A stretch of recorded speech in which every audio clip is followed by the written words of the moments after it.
No, we had discussed we're going back to Port Heading back to the Tusk. town, Port Yeah. Tusk. Yeah. That is Okay. true. All right. So I'm just gonna move you guys back to that map. TJ, did you see the Pay Money Wubby about the like person who's like doing the chi and stuff on YouTube? Person doing the chi. It, like getting Is that when guidance from like angels and stuff and whatever. It's like a mother and a That's daughter. true. That's Yeah. true. Angelic That's Initiative. true. Yes. It just Yes. that reminded me of it right there. So you're like, that's true. That's how I have to say true. it because of that. That's And I gotta true. gotta pull out your trauma strands, man. That's true. Actually, that's not true.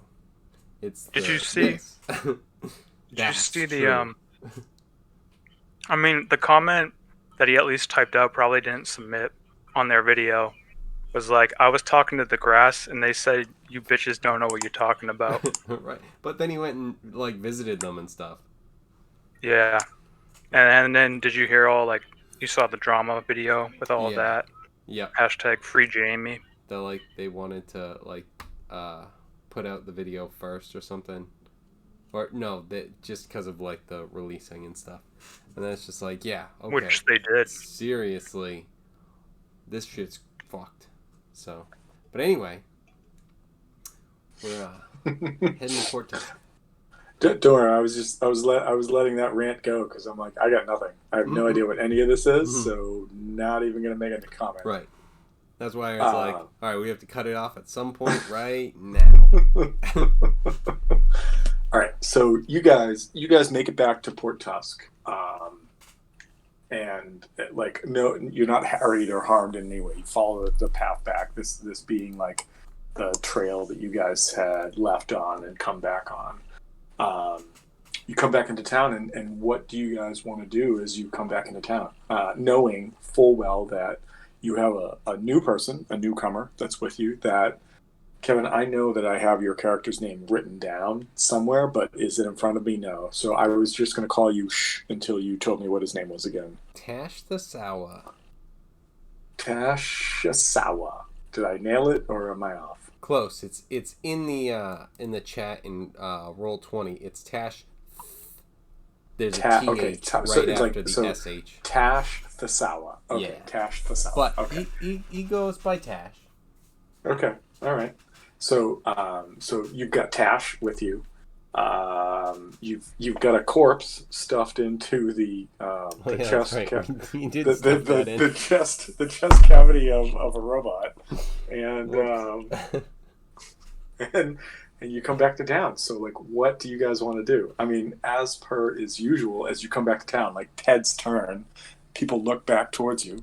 You guys had taken off to take care of sort of a quest, as it were, for Isi, that the captain of the guard had given you a heads up that she needed some help. So you went and spoke with her. She explained how there had been some issues. You went and it seems like you took care of it. In fact, you may have gathered some of the supplies. I can't remember. You may have left them. You guys can do with that as you want. Yeah, I think we did grab them. I think you did. Them. Yes. So yeah, so you guys, I don't know what you guys want to do first, but this is the apothecary where you had talked to EC. So what do you guys want to do? I think we have to figure out where we would think the best place is that we could burn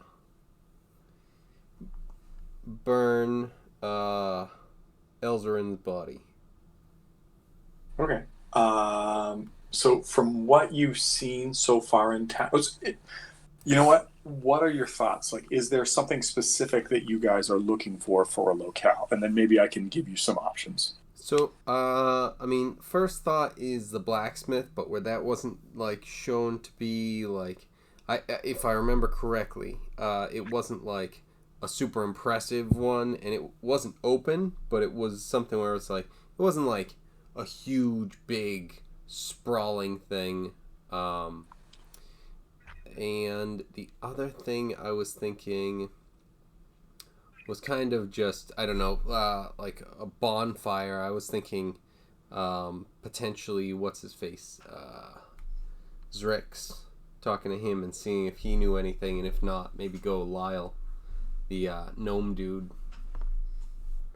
Okay. Yeah. So so those are all possibilities. I will say that the blacksmith is like a, for lack of a better reference, the blacksmith shop is a lot like a farrier's, like someone that makes horseshoes, right? Like like We're they not can. gonna. It's not like a temple kind of thing. It's more of just sort of an enclosure around a smithy so that so that the blacksmith can work when it rains out, kind of thing. Are we not going to like just go to the woods, like right outside of town, and burn him near the woods, and like just like Darth Vader and stuff? Just like make a whole thing of logs and everything.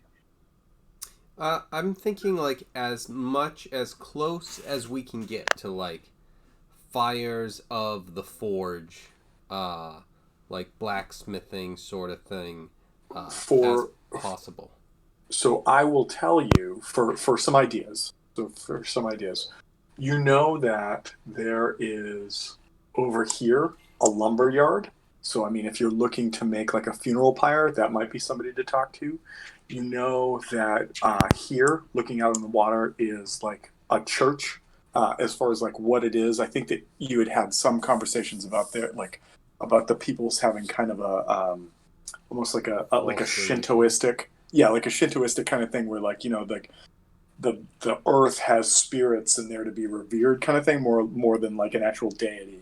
And you also know that there's some kind of like structure or I don't know, like dais, not dais, like a large structure that seems to have fallen down that's right here on this peninsula. So like, I mean, up to you, but those are some ideas. By all means, if you want to talk to Lyle, you know how to get to Lyle. Lyle's over here. If you want to talk to Zrix, Zrix is probably back here in the guard post if he's not out on another like mission or something. All right, what are we thinking?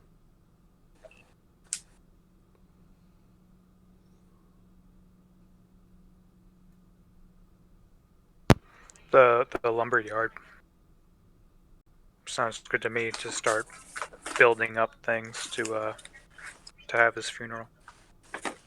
Okay. Where would we want to do this? Because I'm thinking like what we'd want to do is have like a big fire, and then we have something where it's like the some of the stuff that we're doing is so dangerous that whatever, it might get us some renown or reputation or repute, fame, something like that. Having it be like a big ceremony. And Reamer's arguing for a big ceremony anyway. As much I'm just arguing for a big ceremony. It's like, I want this to be big to really truly honor a follower of I'm thinking fucking Door now, a Daryl. Like, Jesus. Like a true follower of shit. Of D.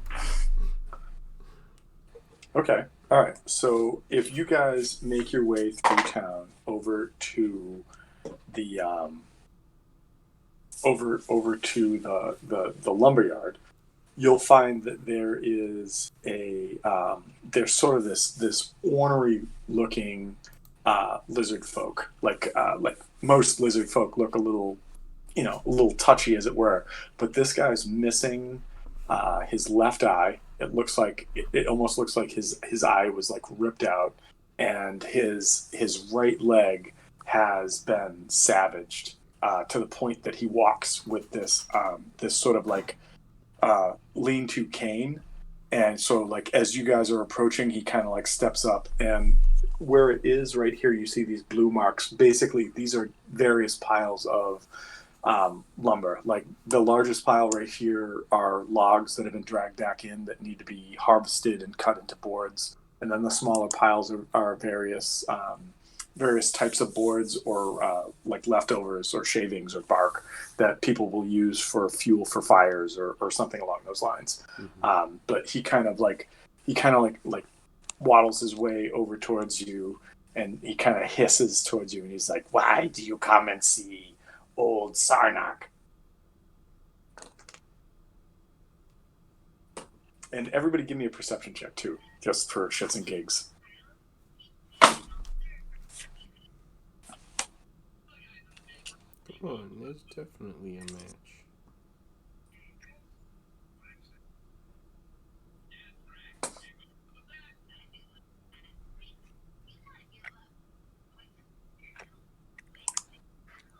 $7 for Seraph. Oh, and 20 for Baller. All right. Seraph, you don't pass. Baller, you do pass. Reamer and Tash. 14 for Tash and 21 for Reamer. All right. Everybody except Seraph, which I just find so silly, but everybody except for Seraph realizes that this guy doesn't. This lizard folk does not look that old. Like he behaves like an old man, kind of like ornery and like kind of thing. But he doesn't look that much older than Captain Drix. Like he does not appear to be that much more aged than him, which would mean that these wounds have either aged him or it's causing him to sort of play this role. But he basically like hobbles towards you and he's like, "Why do you come to the lumberyard?"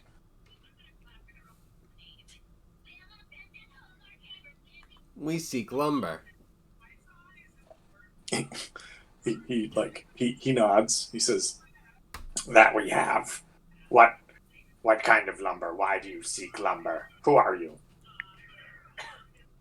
I imagine you guys also. I'm sorry. I was just wanting to say, like, you guys also realized that like this guy had not been part of like the celebration in Lyle's retreat. Like this is somebody kind of new to you at this point. Wow, and he must be disliked because he's right next door, and Lyle didn't invite him. I like to think that maybe he just sits there and gets sauced by himself. He's like, "I'm not paying some gnome. I'm just gonna drink my own stuff." I can drink it at home and get the same effect for like $1 instead of $7. What am I paying them to open the can for me? I mean, come on, I can do that. I get it.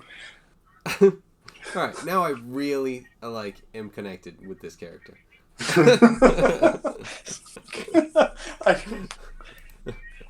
Sarnak, if no one else survives, you will survive. So Sarnak kind of says like, "What are you looking for?" And you guys, I assume you kind of like start to explain that you want to build like a funeral pyre or something like that.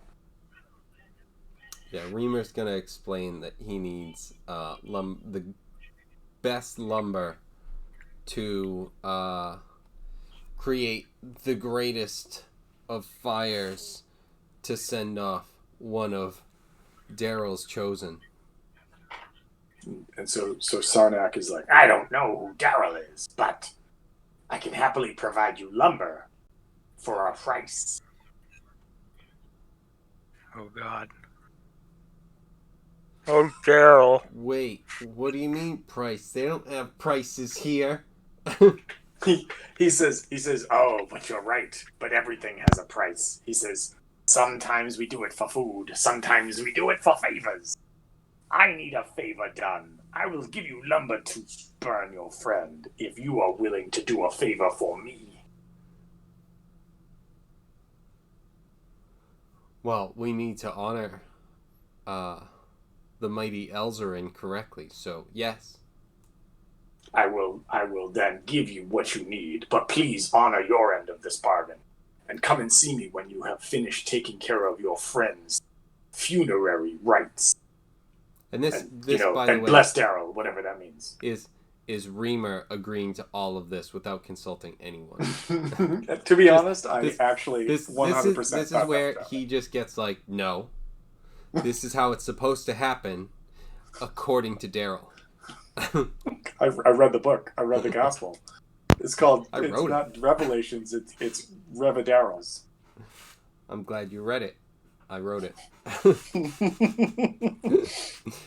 In fact, I just finished writing it. It's still wet. So he gives you what you want, but he says, the lands around the town could ignite rather handily. So your best bets are either down by the beach somewhere or the river, or perhaps to go and speak with her at the church. Who is her? Why is there a church here? They are doing things wrong. We shall correct Very them. wrong. I like how you're answering your own questions. Why is there a church here? They're doing things wrong. Very wrong. Well, he's got two characters. I've got one. We're throwing them back. No. I love all of this. I'm just saying it's funny to hear people answering their own questions. That's all. That you guys are literally playing what Hal does by himself. Right. So Sarnax's like, go talk to Liseth, if you so choose. There may be an actual funerary beer at the church. It's an old temple from beyond the times that any of us can remember. But she sits there and watches the sea and asks for the sea's forgiveness. If not, choose some safe place along the shore, or perhaps you won't set the fields afire. Well, Algerine always did love setting things on fire. Including children. Alright, so, I think let's go see, what's-her-face at the church. Alright, so Alright, if you guys make your way from here, I'm just for reference point, so you guys are leaving here, and you come over to here. You come upon this, like, old structure that's sort of, like, leaning in on itself. There's these large pillars and biers, not like actual beers to drink, but BIERS, like these sort of like long, elongated pillars. But they're carved in such a way to look something like a crescent moon with these sort of rhythmic lines along them that immediately make you think of waves. And as you come closer to the building itself, you see that the building itself seems to be layered in stones, much the same way as you would see shingles on the outside of a house. But the shingles are very erratic and not regular in pattern, and they give this same feeling of like the rippling of water on the surface of a sea or an ocean. And although the structure itself seems a bit decrepit, the structure is fairly large. Like it's probably like a 30 by 30 structure, and there's a large door with these old wooden, like maybe it's oak, maybe it's some other like hardwood doors, and one of them kind of leans open, not like uninvitingly, but just sort of like open as in like it's free to enter. There's no like check or something to see, and the other one seems maybe like it's bolted in place to not open. And you hear from inside, or what sounds like it's coming from inside, the soft like chanting or singing, maybe like someone's just sort of like going through a meditation and like doing like the repetitions of.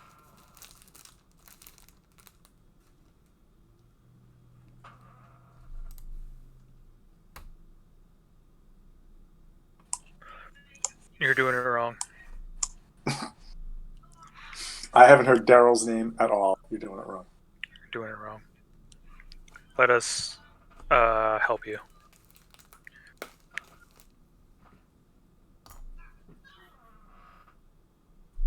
Well, so technically, you guys are still outside the building. Like you just hear this sort of like wafting through the door towards you. And I'm gonna say like not that there's no tactical advantage to this. I'm just gonna say that you guys have approached from like here, like you kind of follow the path and you're right here, and the doorway I just described is that sort of bottom flat that's right in front. Guess I'll knock. Enter appropriately. Well, as you come up to the door, are you speaking as Baller or as Seraph? Seraph. So Seraph, as you come up to the door and you kind of like raise your knuckles to rap, you can see into the building. Like it's well lit, and this backside off to the right is wide open and stares off into the sea. Like it just is like this vista that rolls down like right down to the shoreline and rolls out to the sea. And as you see this through the sort of parted doors, you see this individual. I'll do a little standing there, just sort of like with this trill voice, just sort of like like singing out to the sea. And because you're the first one there, I'd like you to give me a perception check.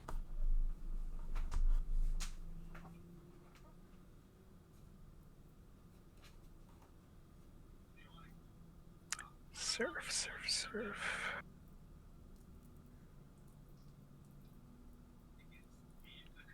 13. 13. You don't really see anything beyond that, but you, with a perception of 13, I will say that as a sort of like a celestial being yourself, you get the feeling that this is maybe not consecrated, but definitely like a holy site, like something where there is like the touch of the divine here. Not negative, not positive, just sort of something that's beyond the sort of normal ken of just nature or the arcane or like human interaction. What do you do?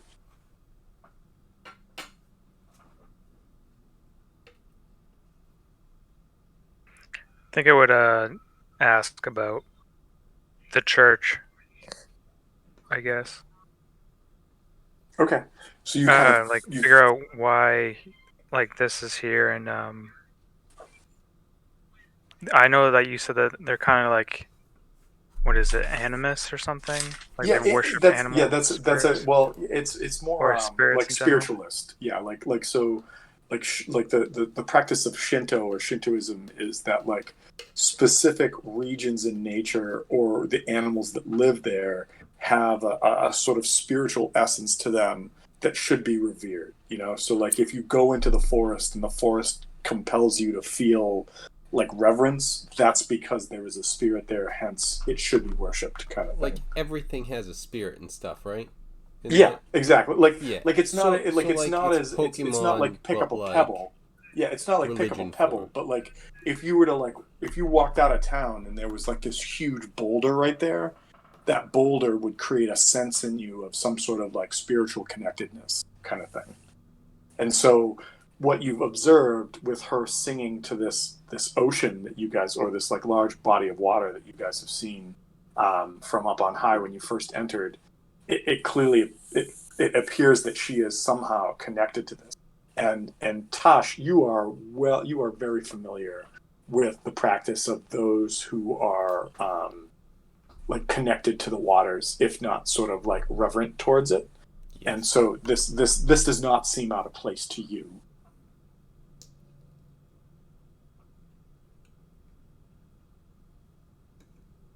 But Seraph, were you saying that you kind of call out to her, what the hell are you doing? Or like, how do you approach that? No, not like that. I would still try to maintain the peace and then just try to steer them. I say hello. What the fuck are you doing out there, you stupid bitch? Oh, yeah, is that the nice choice? Oh, shit. It did feel like I picked that option. I said that nicely. So, okay, hello. So like... Fucker! Ray So of you- Frost, obviously. the most friendly way of saying friendly. Hello. So you call out to her, and she kind of stops, and the little like sort of furry flippered creature that was next to her in that image. I'll just go back to it. Oh, maybe I can't. Oh, yeah, that looks kind of like a really wet furry dog, like kind of turns and whimpers a little bit, and so she stops singing and she looks and she says, "Oh, have you come to pay your respects to the sea as well?" No, we only respect Daryl. She says, "I don't know that spirit. Is it a he? Is it a she? Is it what is Daryl?" We come from a land where we do not practice animism as you do here. We have discovered gods that are greater than spirits. She nods and she says, that very well may be. The cosmos is a great and vast place. I only know the powers that I can interact with, and they are here. And she kind of like raises a flippered hand and like points out towards like the watery expanse behind her, but before her. She notices like Tosh, and kind of like stops for a moment, and then like stops, and she says, "But all are welcome here in this temple. Why do you come here, or how can I help you?"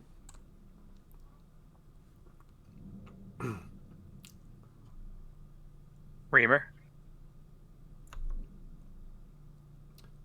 We need to have our friend and his spirit correctly sent off to be with Daryl.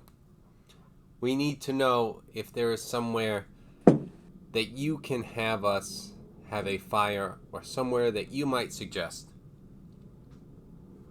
She says, typically those who come here to push their loved ones or their kin or their objects out for the great seas.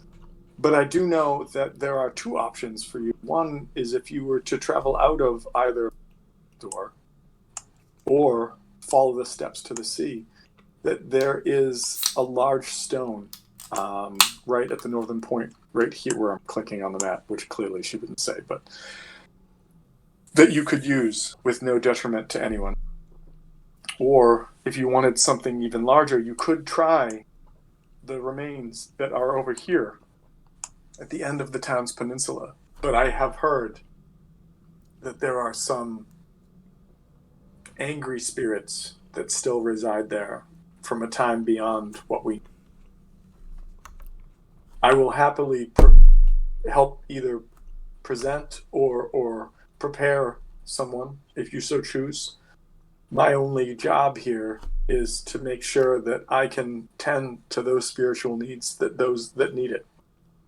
And she kind of set like an arm and a leg sticking out of his chest cavity, and is just like, can I help you with your friend at all?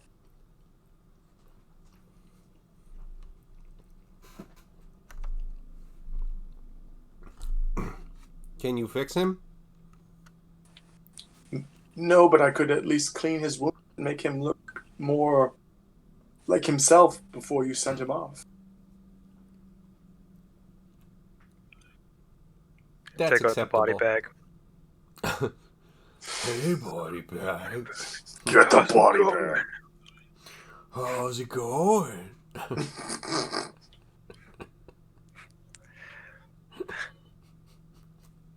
So she is so weird.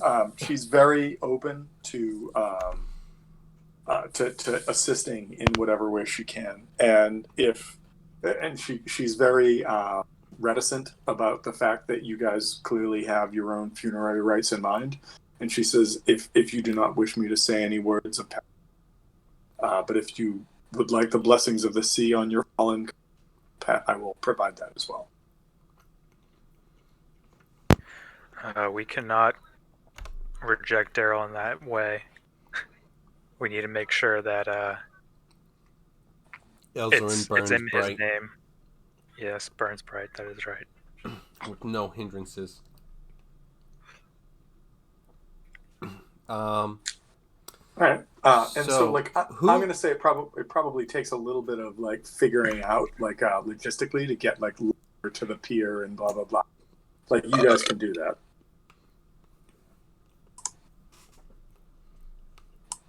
All right.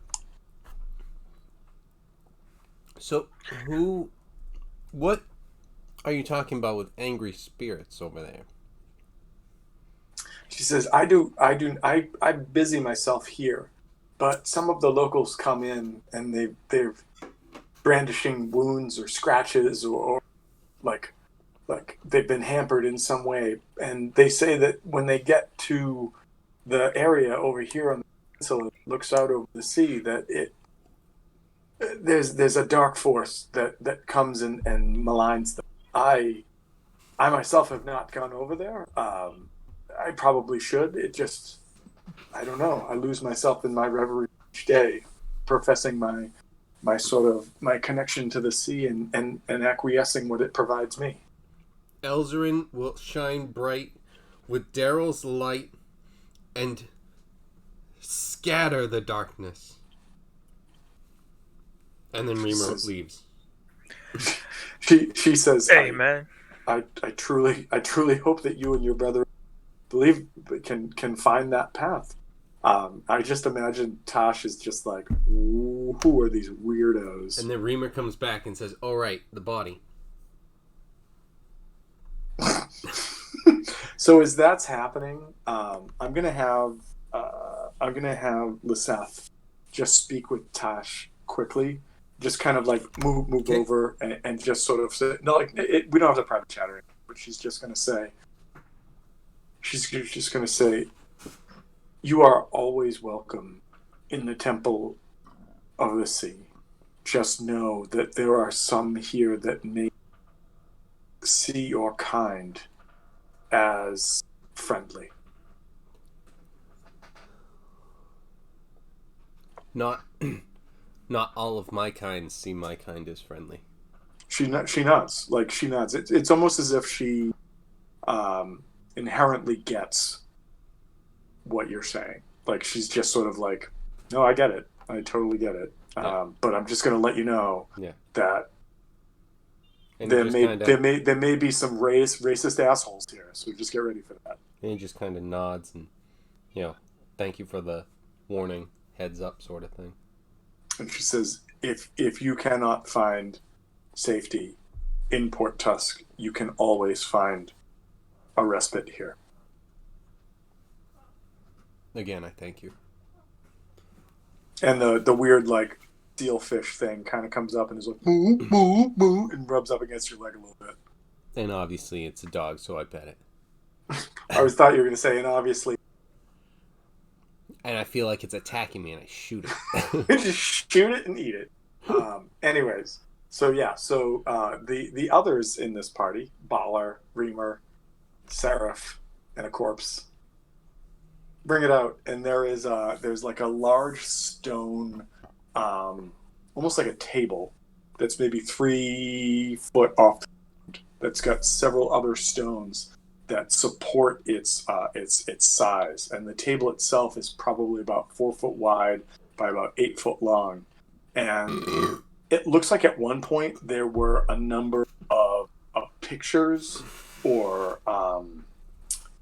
what are they called when they put like the paintings on the side of like a cave, like when cavemen put paintings on the side of a cave. They're called not pictographs, they're called I can't think of the word. Hieroglyphics. No, it's petroglyphs. I think they're called petroglyphs. But basically they're like old paintings and carvings. You can see like the faintest of remnants of these, and they all seem to the sea, which would make sense because this point just faces out into the sea itself. But Seraph and actually Reamer, you as well, being a cleric of Daryl, you don't sense anything overtly negative or hostile in this place. In fact, it feels very neutral. Like like anything that you were to do as far as a funerary rite or a practice here wouldn't have a negative or positive effect. More or less, it would just be accepted as what occurs.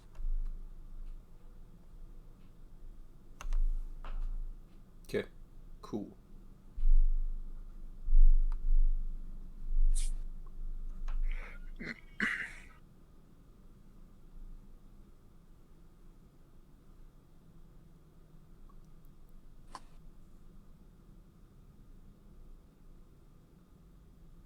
So what do you guys do? I mean, like burn the body? Do you dance around it with some torches? Well, we're putting the body down just for now. She's gonna kind of clean it up, and the idea is to head out to the abandoned thing. Oh, okay. Burn that down. Use that to fuel Elzarin. Wait, so I'm sorry. So the guy at the lumberyard. So Sarnak said he would provide you whatever you needed to create a funeral pyre as long as you did him a favor. You guys went over. You found a place to do the funeral pyre. You were told again about this like old ruin that's up here. You've taken Elzarin's corpse, put him on this like stone tableau that overlooks the water, and now you guys are all gonna go to the ruins. Are you like? I'm asking because I just want to make sure I have in my head. That's all. Yeah, and kind of probably check and see with what's his name, Zrix, to just make sure, like, see if he's cool with that, you know, with the story of the dark spirits and stuff, and if we kind of get rid of that issue and also have So I've got a couple questions as the DM. One isn't a question. One is the fact Zrix told you about. He kind of rolled his eyes when he told you about it, but Zrix told you about like people complaining about like dark spirits at the ruins, and he was like, if you want to check it out, be my guest. So he did tell you about that on his like list of like stuff and things that you could help. Two, the ruins themselves, from what you can observe, look like the remains of a massive stone temple. So as far as like stuff and things that you guys could burn and make a funeral pyre out of, you're probably not going to get from there. I mean, I guess you could maybe gather like, you know, small branches and whatnot, just make a big pile out of it or something. But your best bet is probably dealing with Sarnak and the. And then 3, are you guys resting? Because you haven't. And I'm happy to do whatever I'm going to do, but many of you were in the red when I just moved you onto this map. So what are you guys doing?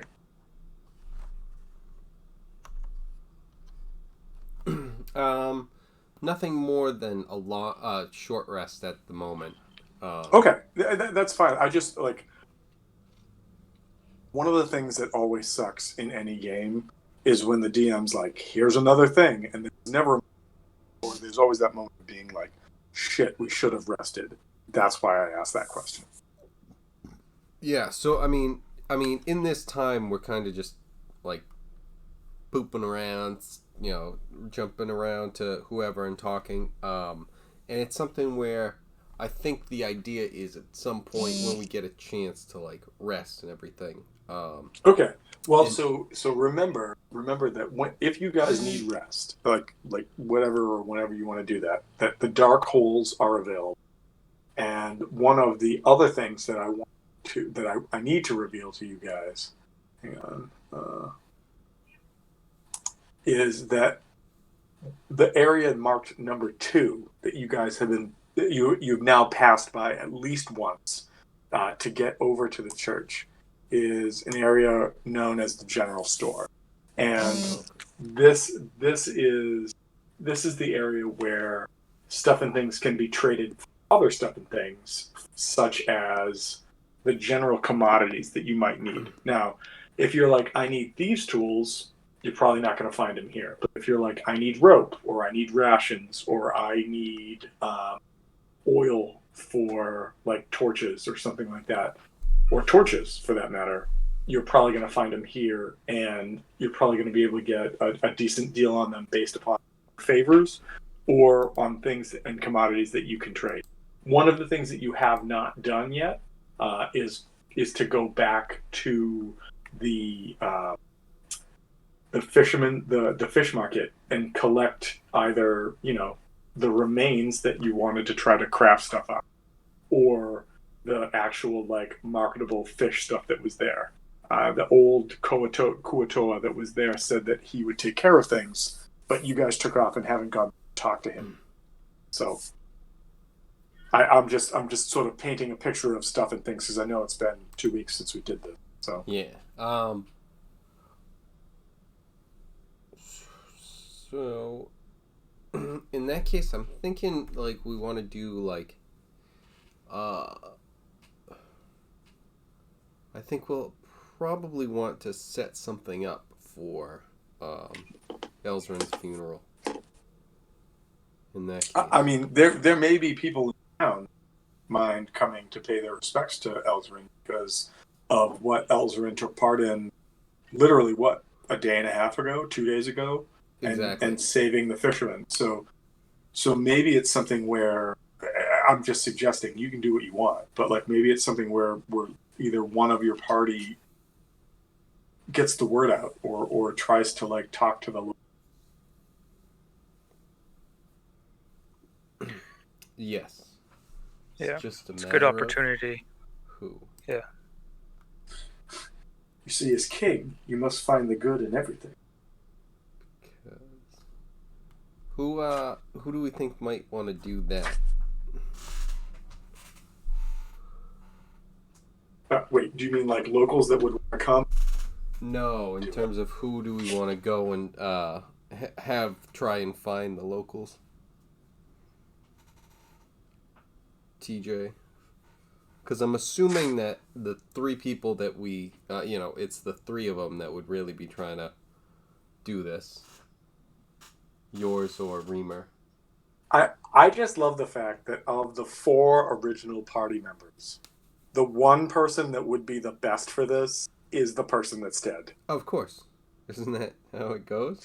I'm just looking at the bottom of like your characters at the screen, and I'm just like, oh man. Cleric, wisdom.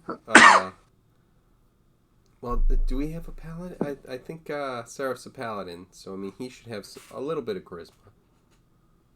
Yeah. I think that's like second or third stat. So. And know too that as far as like the town goes, you know that like Lyle's Retreat is sort of the central gathering area for this town. So that like if you need to get the word out or at least tell people so that they tell people, Lyle's Retreat may be the right place to start with that, because you know, like when you guys came back and were the celebrated heroes for saving the fishermen and the little kids, you went to Lyle's Retreat and everybody was like, you're the best, you're awesome, kind of thing. So even if there's nobody in there, the people that would be in there would probably be the folks who could pass word along, kind of thing. Right. Do we want to just head over there and start passing the word along, and then head to the apothecary and report in?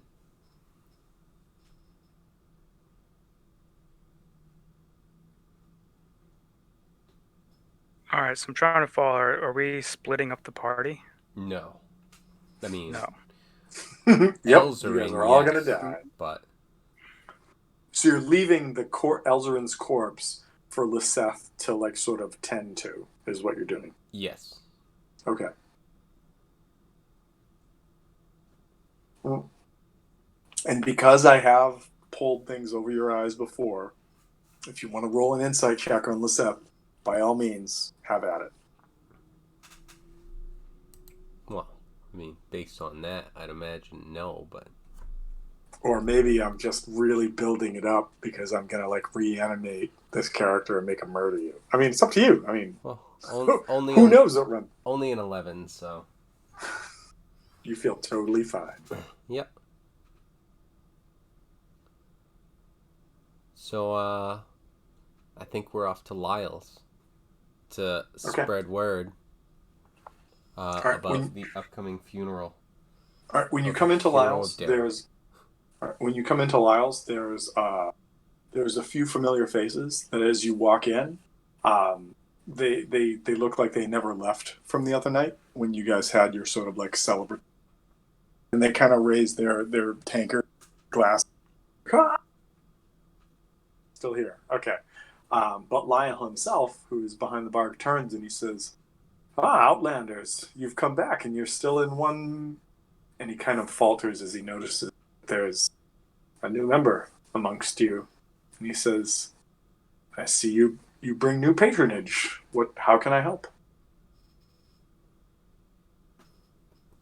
We have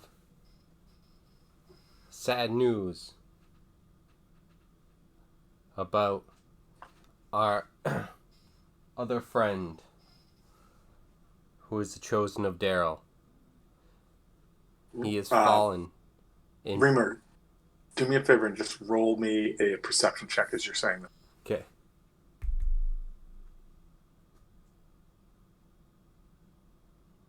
So that is a... Give me the other one. 17. 17. You notice, and continue speaking, of course, but as you start to tell this, you notice out of the corner of your eye that the little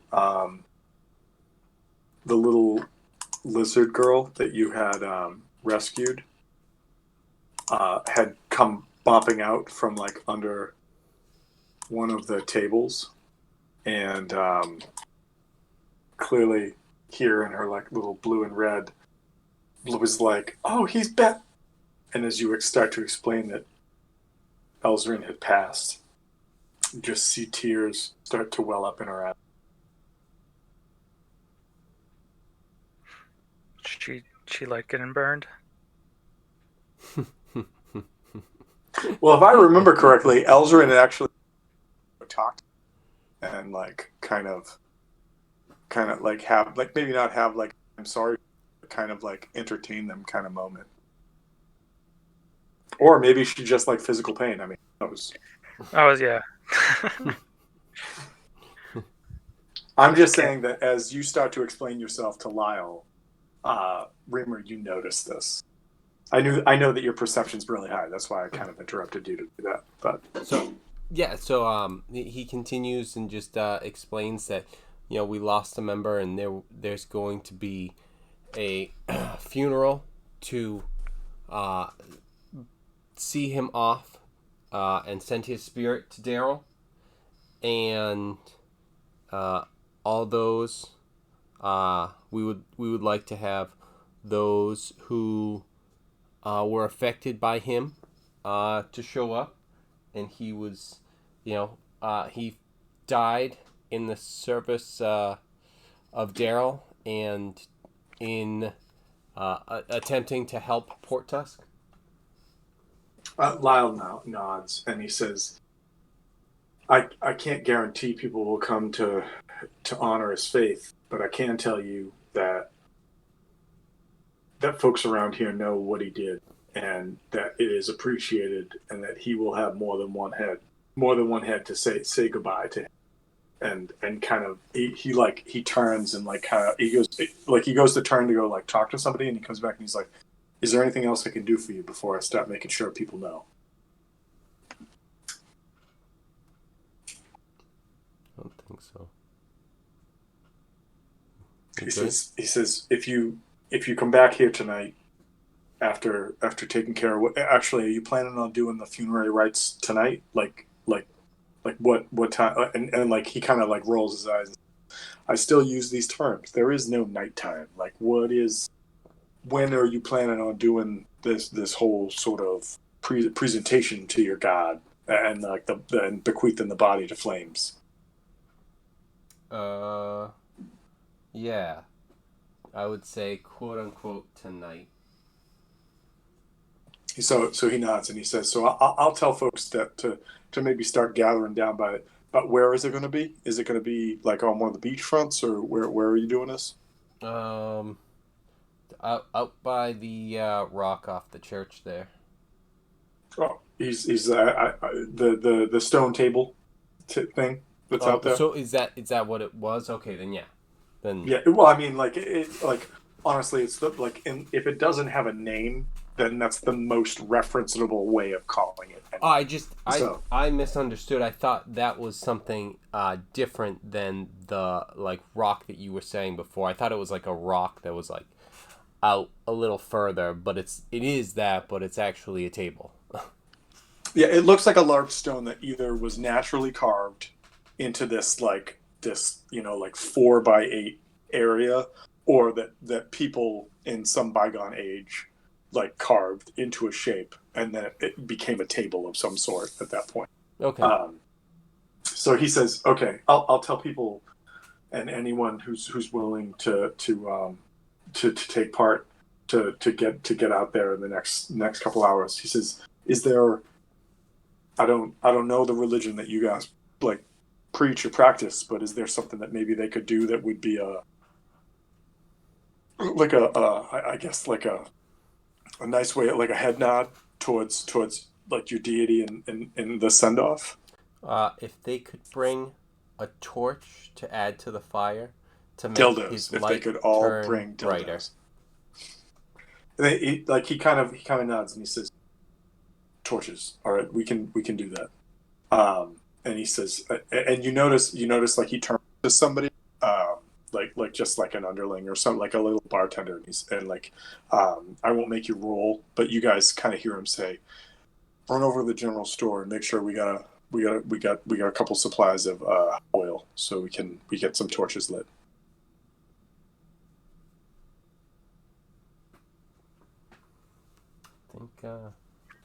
Think that'll do it. All right, cool. So you take care of that. Lyle says he's going to get the word out. What are you guys going to do next?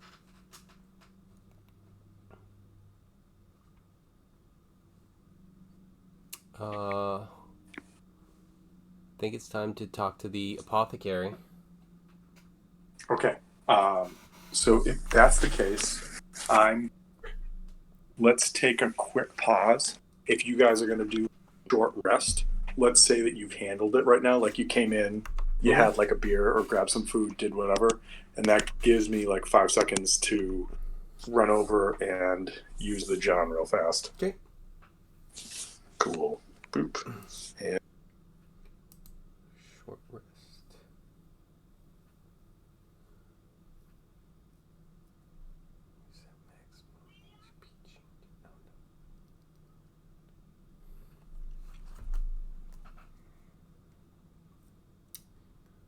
+2.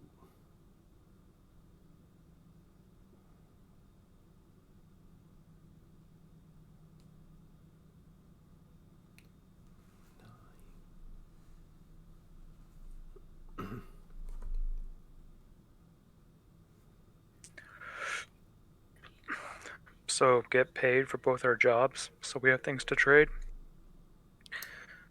Yeah. That's where I'm at. 67, and that should be 3. In addition, I mean, the things kind of do have to move on at some point. You know, we have to continue what we're doing. What is that? Number 7. Right. I mean, it's difficult with time. I think we need to find like their version of a clock. Yeah. Because, yeah, I imagine for us it's like getting late But I think all of this is manageable before going for a long rest, right? Or that's what it seems. Yeah, I that's what I feel like.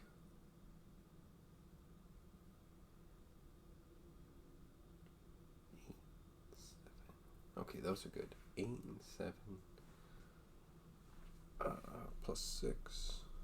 14, 21. 30. That brings me to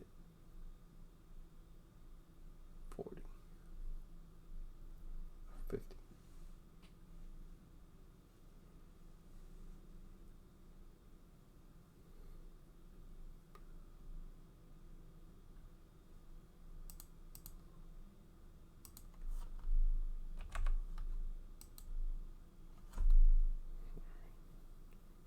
Next.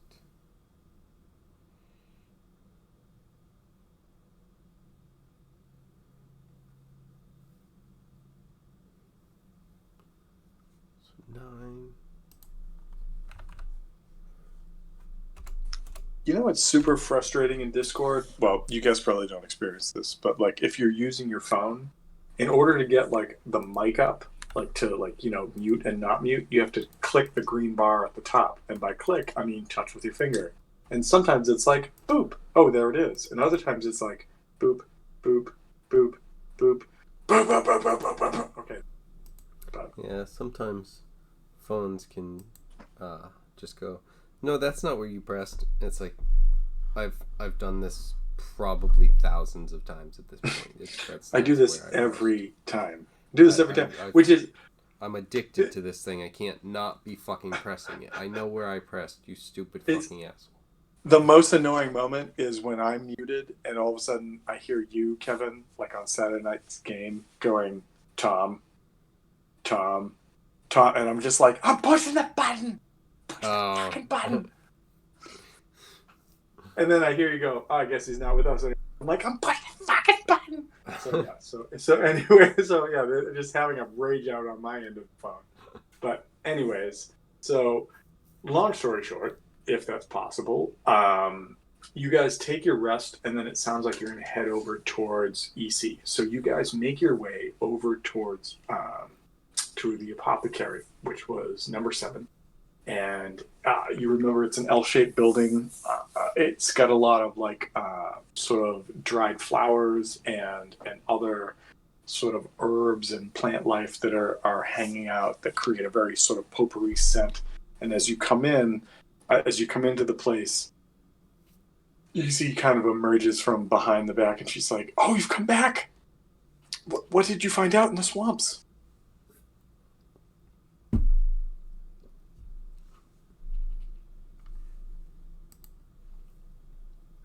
There are big frogs. And they are very deadly.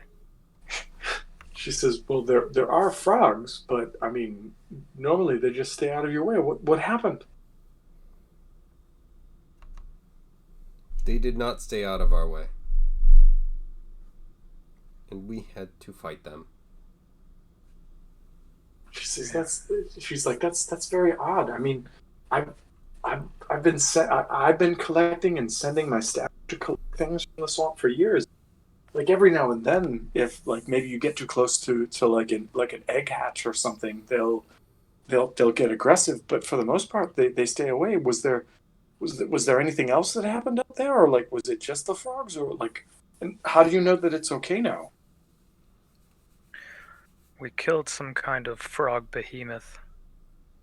One might say a froghemoth. One might say that. She says, We'll figure out which one. She's like, I've never even heard of such a beast. But like, what was it doing? Being awful. It seemed like he was there being delivered by someone else. She says, being delivered? How? Like, what? How did? I don't even know what to make of that. Like, how do you know that someone delivered this thing? Well, where he was a container that seemed to have a warning of a froghemoth. I don't know why that would have been there. If you didn't know. Well, she readily says there has never been a container that says warning froghemoth in the swamps, to the best of her knowledge. I mean, it was a picture, but yeah.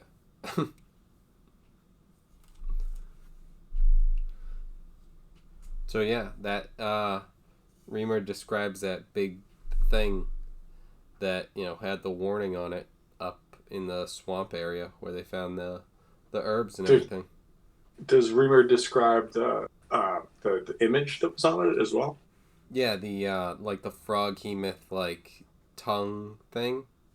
Ah, and so as you describe that to her as the froghemoth thing, her face goes a little pale, and she says, "That's not a froghemoth symbol. That's the symbol of the red spears."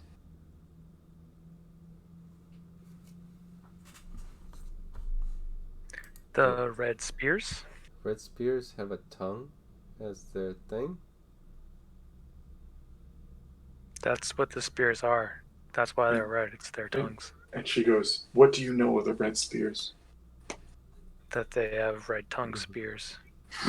Just that I've heard that. I'm sorry. I'm not blue. I'm trying to be serious, but that was amazing. Like, if I was a character in this room, I would have said the exact same thing. So no, I'm sorry. But she says, the red spears. The red spears are the cloaked ones that come among and cull some of the young periodically, especially the strongest. They take your young? She says, yes. Where are they? Jesus. Actually, Tash the Sawa steps up and says, "Where are they? Where is any information you have about them?" She's like, we don't know. They just they appear out of nowhere, and they take the young. Sometimes they take the strong, and then the next thing we know, we're shorthanded, or we need to figure out how to survive again. I don't know if they come across the seas or the lands. None of us know that. We just know that they come and there's no there's no pattern. Like there's no time. It's not like every 5 years, 6 months. Just the red spears come and then the red spears leave, and we all have to deal with what the repercussions of the red spears are. And this all kind of makes you feel a little bit more understanding towards what Lyle was saying when first the concept of the red spears was brought, and he was just like, "I don't want to talk about that," kind of thing. She says, was there anyone there besides this creature that you fought, or was it just this symbol?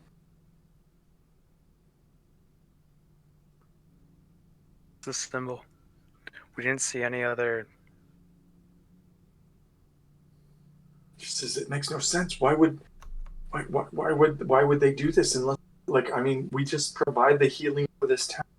They possibly want. Why would they want to disrupt that?" Are there any children that might be upcoming to be a target that might be strong? She stops. She stops and thinks for a minute, and then EC looks back at you, and she's like, I've only counted the passing of some 20 to 25 years, as it were, and I really wish as a DM I'd come up, like roundabout or something. But in my time, I have seen no pattern or to what the red spears take. It's just that one day people are here and then the next they're not. And it's not like they went out with like Captain Trix to defend the town, or a monster came out of the sea and we had to fight them like you did. they're just not here. They're just gone, and then the town has to just pick up and continue on. So we love any and all of our young ones here, but we're always so concerned that there's the chance that they may just be taken away and then be gone.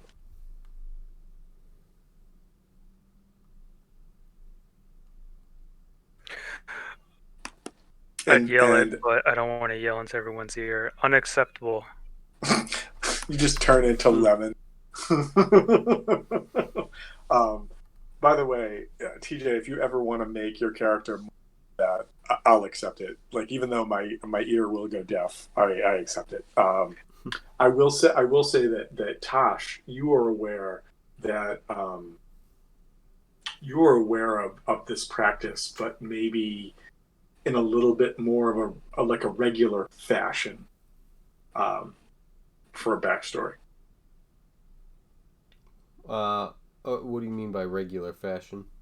So where Isi is saying that Port Tusk is sort of visited by the Red Spheres irregularly, like in an irregular fashion. Yeah. Right. It's more often. You are more familiar with a often practice where you are from. Okay, then yeah, that explains why he got pissed and jumped in there then. Because he's not a fan of that. Weirdly enough. Kill your mom? Sure. Take the kids? I'll fucking kill you. Whoa, that's a stance. You're a brave one. You are not hurting kids? Holy shit. How could you say something so controversial yet so brave? Anyways, before I giggle so much that I can't talk anymore. All right, so Isi says that. Isi also says, she's like, well, she asks, she's like, so apart from this creature and these marks and these indications that you found, did you find anything else while you? The moss. And she kind of says, what did you find? What do you have? Empty. Just oh, we burnt it all with Elzarin. Oops. Right. Oh shit. That's what he was getting caught on. Good thing we're the ones burning him. So back. I guess the question I have is whether you guys are down or not. Do you give all of the supplies you found back over to her? Or, I mean, not all, like, clearly she gave you some mosses when you took her, but do you give everything you found back to her? That's my question. Just the moss. I'm trying to think, what else did we find that we would feel obligated to give? Well, you found a couple different kinds of mosses. So there was the green, the red, and there was a blue, and there were some additional like extracts that you couldn't really do. Yeah, I mean, my characters are all set with giving that away. I guess we have to tell her for a favor. I don't know. What are your thoughts, Reamer and Tosh? Well, I will ask this. What do you mean tell her for a favor? Like, we agreed to give her the moss. That's why we went out there, but we found additional stuff. So that's not part of the deal. Well, so everything you found was effectively part of like different types of like moss admixtures. So it was like the moss kind of thing. It wasn't like if you guys found, like halberds out there or something. It's basically completely reasonable for us to take all of what we have and believe that this was all part of the deal. It's not like, I mean, you can make a case, but it's like, no. This is like, well, this is moss. This is moss. This is also fucking seaweed. Moss. It's all moss. Yeah. So like if it's reasonable for that, Reamer's kind of like, yeah, I mean, this is all the moss here. I can't fucking hit this with a hammer and make anything out of it. I don't give a shit. Here. And so that's what I figured, but I just wanted to be sure. Like I didn't know if one like some sort of machination would do something. That's why. So if that's the case, she says, "Thank you so much. I mean, we'll be sending our pickers back out there to sort of start gathering this, but there are some really rare samples here." And she sort of holds up one, and you can see that it's red, and she holds several of them, and they're green, and then one of them blue, and then she holds up this one, and she's like, "Oh!" Like she kind of breathes in, and she holds it up, and it's got this sort of purple tint to it, and she says, "Oh, we can make something very interesting out of this." And she says, "But it'll take some time." And then she turns back to the three of you, or the four, and she's like, Would you like me to tell Captain Six that you've been successful in my task, or do you want to do it?" And you notice that, like, as she says that, she kind of blushes a little.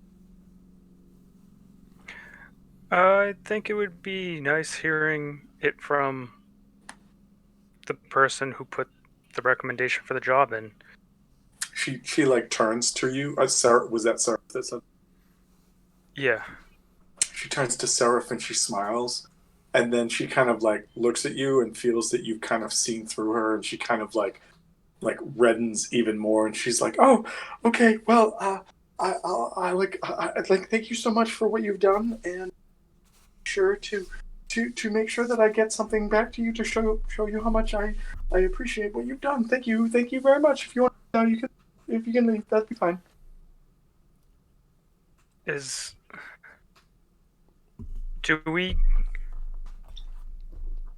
Am I getting this? Do we get something to trade with her, or do we get something to trade with the captain? So you didn't really get anything to trade with her. However, I will say that this is definitely something that you could go back and try to get some sort of renown and prestige points about, to talk about your tale in the tavern. Will happen naturally as well, correct? Because it's reported and the guard knows about it. And granted, we can still. Oh yeah, what I'm saying? Yeah, what I'm saying is that, like, so if you'll remember that, like, after you did the whole like deeds on the seashore, you had to do some like supported roles to get some sort of like fame and renown. This is definitely something that you completed that would gain you some fame and with some good roles. But the fact that you're sort of including so many townsfolk in this is probably going to make it that much easier to do, kind of thing. Now, this, renown and stuff makes our deals better, but there's nothing like physical that we have received to do trading with. That's so physically you have not received. Told that you would be all set by the fishmonger, the Kuatoa that works in the fishmongery. It's a different job though. That's a different job. Well, what I'm saying is that, like, that's an actual commodity, right? That you can maybe do something with. Are you talking once we get those things? Yes, that's that. But I'm also saying that, like, doing something for EC carries weight too. So that, like, if you were to go to someone else and they were like, "Well, I need fill in the blank," and you're like, "Well, I did a favor for EC," they may owe EC a favor and then be like, "Oh, I'll give this to you, or I'll do this for you because I owe her this and now we're square," kind of thing.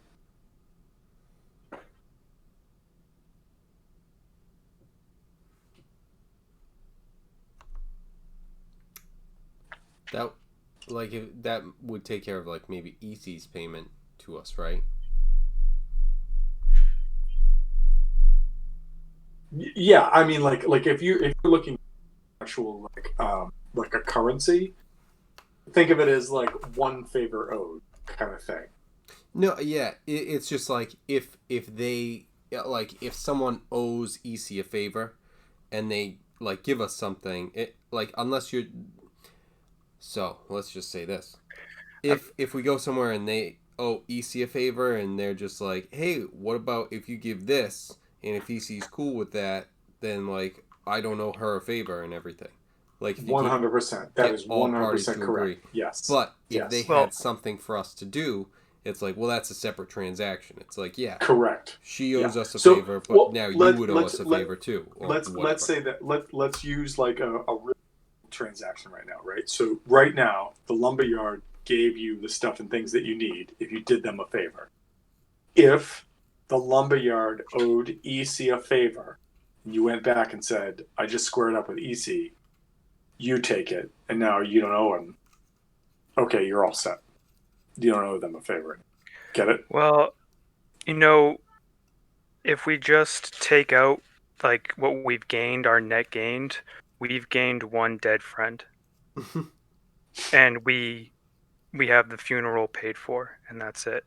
But like as the party, we don't gain anything. So we did this favor, and then let's say that they accept this favor. We just paid for the logs to bury our friend, which by doing the favor in the first place was why he's dead. It's dead. So it's like, oh. Well, what I would say to that is that as of right now, rather than net neutral, you guys have less. No. What I'm okay. So I'm sorry. What I would argue that in a different case, there are a number of people in this town that are now aware of deity that had never known about it. You have started to show them that your abilities are granted by this deity, and people are going to start showing up, potentially going to do. You have now gotten the word out that one of you has fallen, and that you've been told by Lyle that there are a number of people that come to celebrate the passing of this person, not in like, yeah, he's dead, but like, sort of the solemn vigil that goes along with it. And the other part about that is that all of those actions carry a lot of weight for people who live on the sort of like razor's edge of like a settlement society, right? Where the people that can aid them are the people that they will support, as opposed to some sort of like unknown deity or unknown thing. So like, is it unusual that this community supports a church that says like, the sea will provide, which is what Lyseth does with her sort of like, divinism towards the sea? No, because that's where most of the food, that's where most of the stuff comes from. And so people are like, they permit that. They say, yes, that's what's going to happen there. That, like, I mean, we get our livelihood. Your Quattro comes in. You save a bunch of, like, not only do you save like a couple of fishermen, but you also save children, massive, that come from the sea, the thing that provides livelihood. And then you go forth and you come back and you provide safe passage for the townsfolk that are going to go collect the things that can allow them to heal themselves. So like, your cred is building. And not only that, you guys, like, I didn't write it down, I hope you guys, but when you did your first check, you started to build those sort of like renown points and that sort of like all of them. And so as you continue to build that, that's stuff that you can spend to influence the people around you to help you do something, or to say like, build a temple, do a shrine, or do whatever, blah, blah, blah, blah, blah. And so like, I would say that right now, sure, you're cash poor. I'm not going to lie about that. But at the same rate, you're in a community that has nothing but respect for you. Like, if you were to go back to Lyle's retreat tonight and say, we need something to eat, you're going to eat and be fed for free because of what you've suffered, but what you've brought back for you. And if you go to the fish market, you're going to find out more things too. So I know that like you are, and I say specifically to like TJ, the character, I know that this whole thing is super foreign. And I agree with you. It's a little messed up, but at the same rate, I'm having a lot of fun with it. It's so foreign that it's making you have to sort of think outside the box. But with that being said, don't feel crushed by it. Okay, like think about like the resonance of the things that you're doing, because you are doing things that are having a dramatic impact on not only this settlement, but potentially the world around you that you found yourself in. And as far as you know, there's vampire lore that's going to kill you. So, keep going.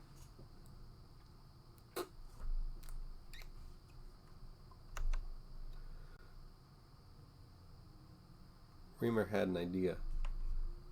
Mm-hmm. But not yet. Okay. Alright, where are we off to? The fish market, I guess. Because is there anything else on the agenda? We sent her to talk to the captain. Yeah, I don't think there's a ton. One thing I actually kind of do want to do, and we might want to stop at Lyle's beforehand, but I do kind of want to check out the Dark Spirit thing, because, and just say, just kind of tell Lyle, it's like, all right, hold on, because we're going to be checking something out.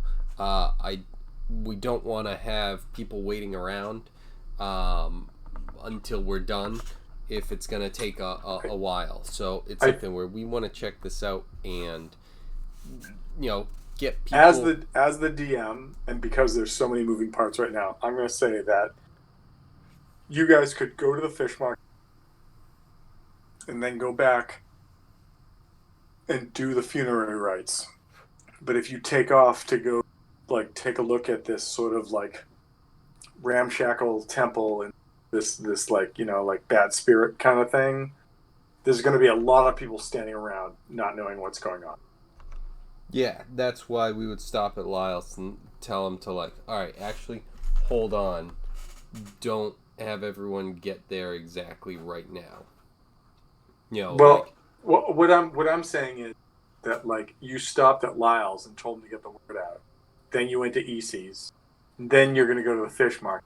And then you go back over to Lyle's, and Lyle's going to be like, no, people are already going over there.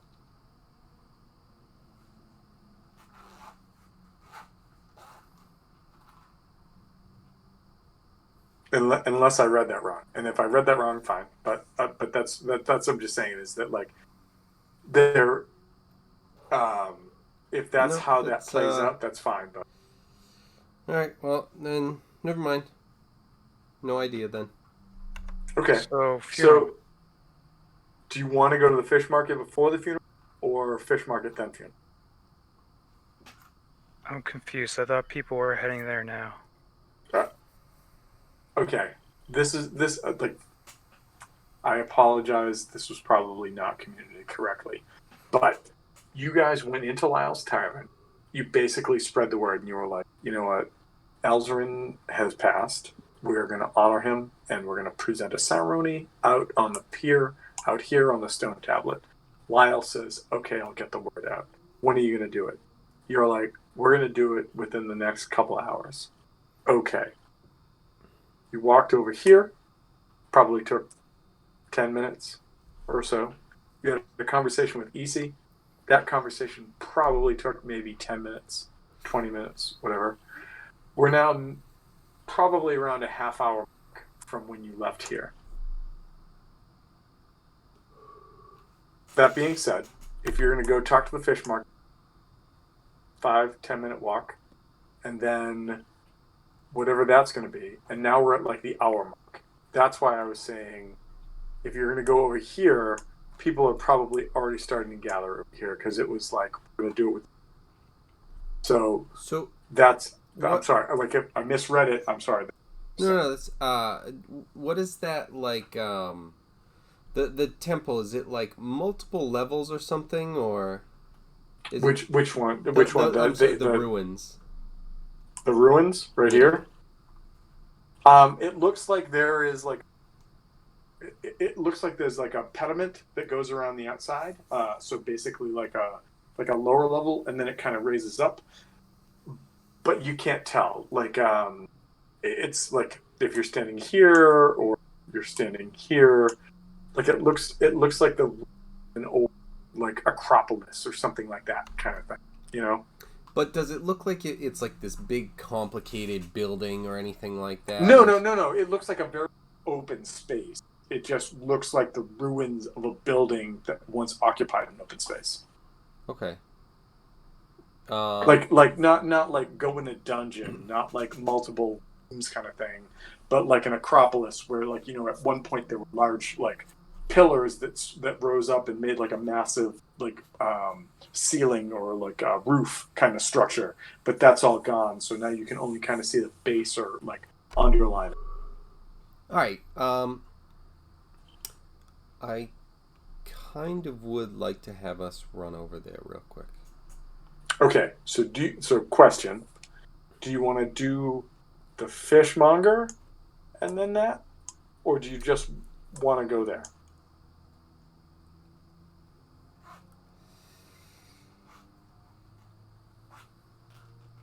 I think just there. If you're okay with that, TJ.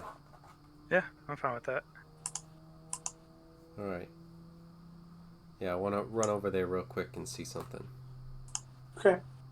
I am going to bring you guys there.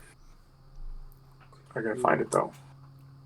You put all the maps on the board and then you don't know. Yep, that's it. Okay. So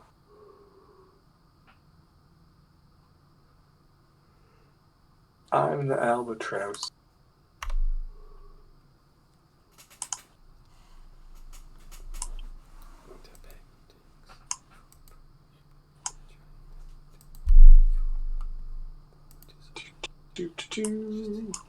Bear with me one sec. I just gotta figure something out because I didn't know. Hey, body bag! How's it going? Smells like somebody took a crap on there. Oh, body bag. Oh no. Do I have it here?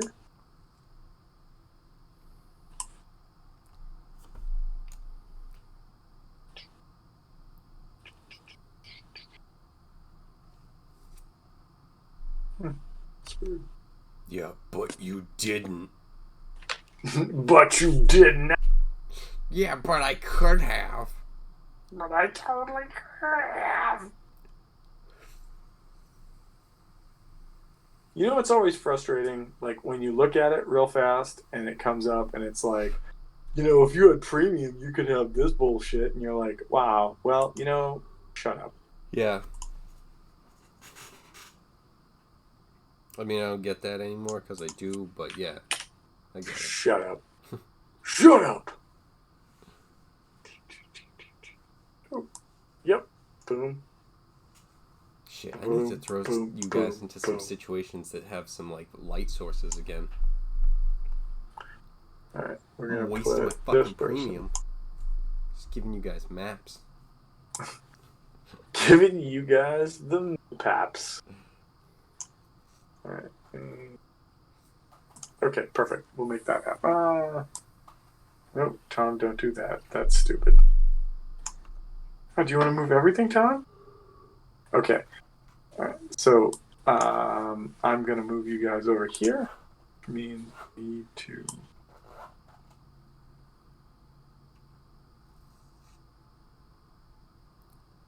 Can I even do that? Where are you? Oh, there we go.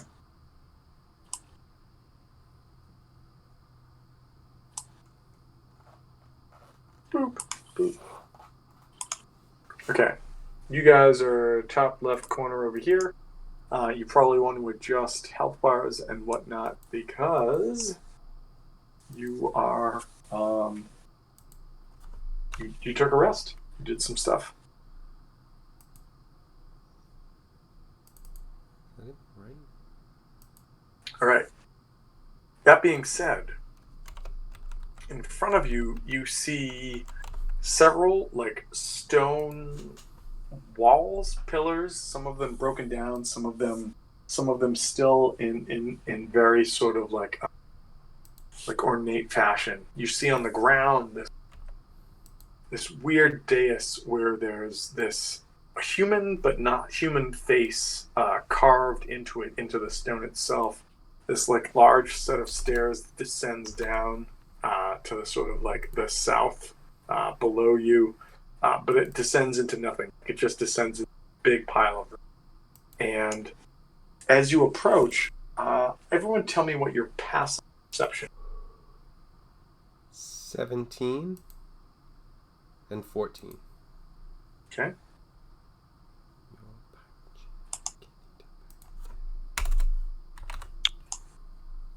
Perception 12 and 12. Okay. You guys get the feeling that was a place of reverence before, but not like what you were just in when you were talking to Liseth, and that sort of like spiritualism and the sea seems very different. Seems much more orchestrated and maybe even a little but you're not sure as far as like what or who to what origination. What do you guys do?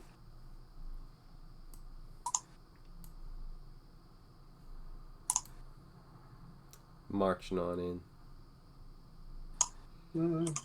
Just gonna do this. That layer. There we go. Don't have to do that anymore. Nice. I noticed you have already cast that on yourself?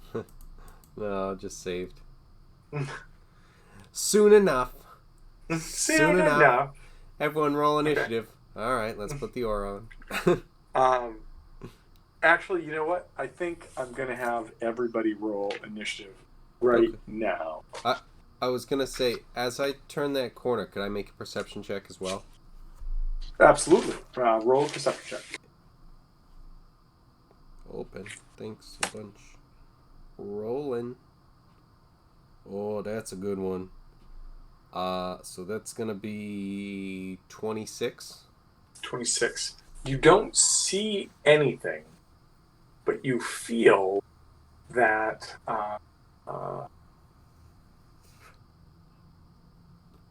like, I'm not going to draw a line.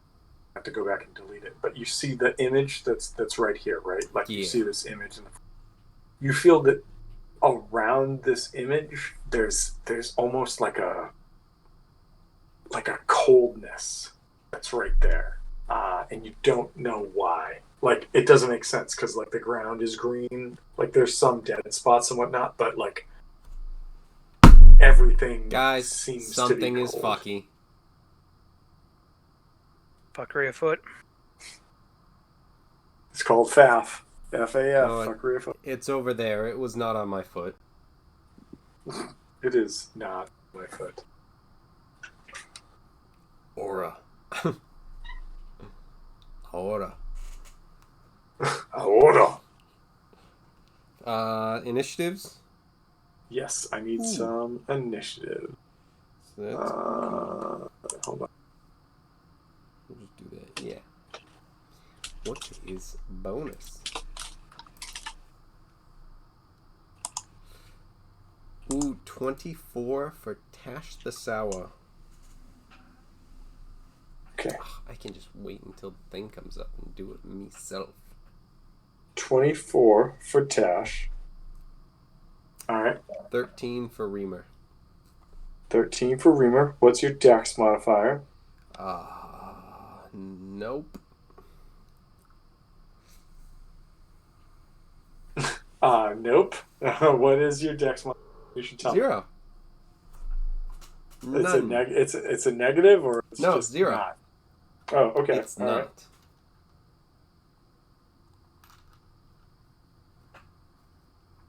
Okay. I love. What else? I was thinking of maybe a religion check at some point, and I just noticed that Reamer has religion, obviously, and Tash the Sawat does not. And Reamer being proficient in religion equals the same as Tash the Sour. Not. Oh my god. Alright, so alright, so I need Seraph and Baller's initiatives.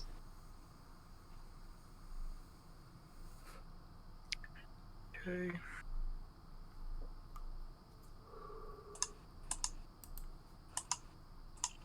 Is that something else? When?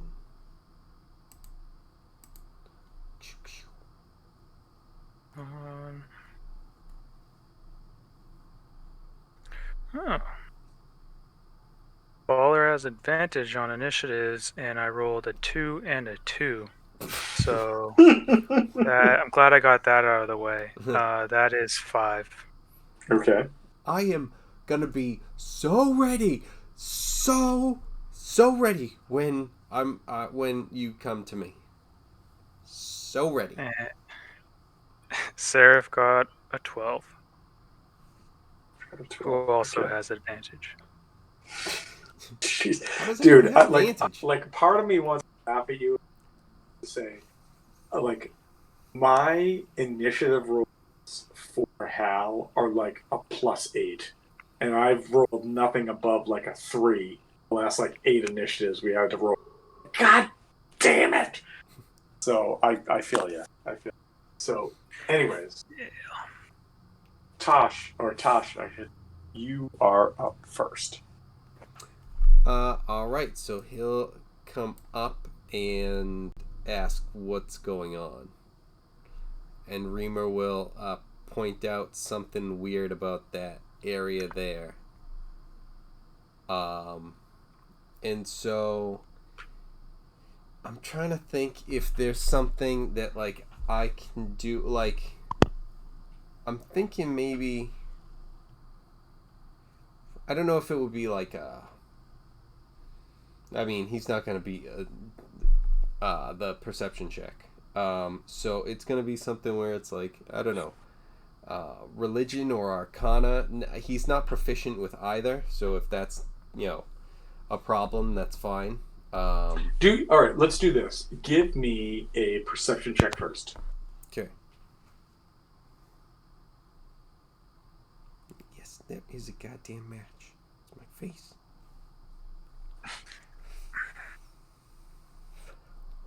Well, that'll help. Natural 20 for a 24. Okay, with the perception check, you hear what sounds like. It sounds like a. Say your race's name again. Sahuagin? Sahuagin. Sahuagin. What sounds like a female Sahuagin weeping, where the mouth is, over here, just like right there, just sort of like. All right. Which is really weird because I imagine that race is like, it's like orcs, right? Like, to have an orc crying would be super effed up. So to have a shark person weeping, like, it's weird.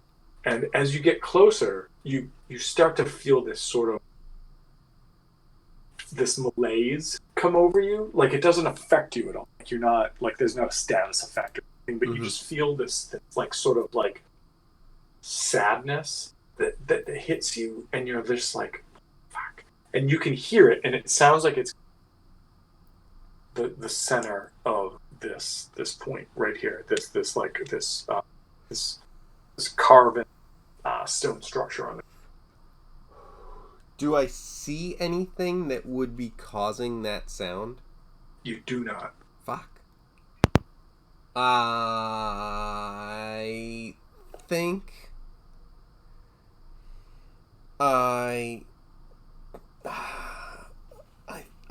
think what I do here is, do I shoot my crossbow at the ground? Like, I'm thinking of trying to hit like the face and have some sort of thing and see if I can get like some sort of reaction to see what the fuck is going on right now. God damn it. Wait, I'm stealthy? Huh. Who knew? Oh, of course I am.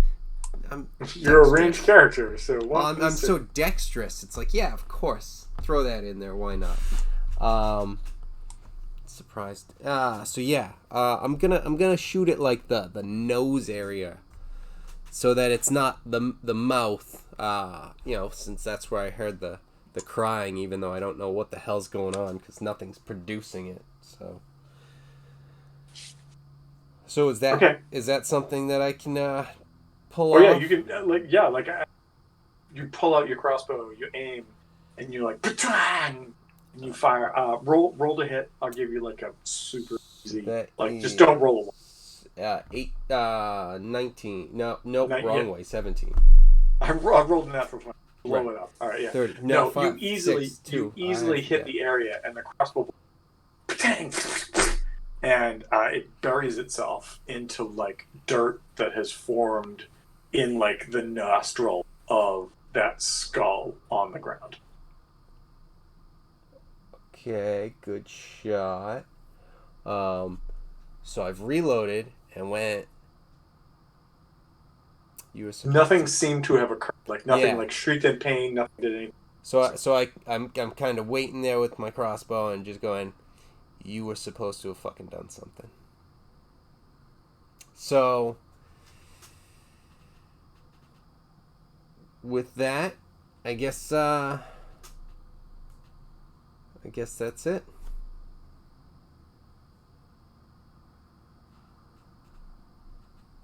Okay. All right. Then it moves to. Back to this. I'm gonna need. Pass. I'm gonna need to pass gas. Nope. So Take Beano before, and then Beano gas. I do. 101? Jesus Christ. 100 and What is baller? Barbarian. D12s. Got it. all right. I'm gonna need. I'm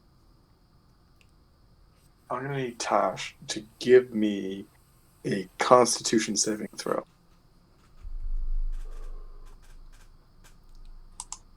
Oh, okay. So that's covered up. All right, cool. Oh, good. So that's dirty 20. Dirty 20. That's more than enough. However, you're gonna take half of this. Pass. All right. So 9, 11. So you're gonna take All right. 5 damage. So I'm bright. As this creature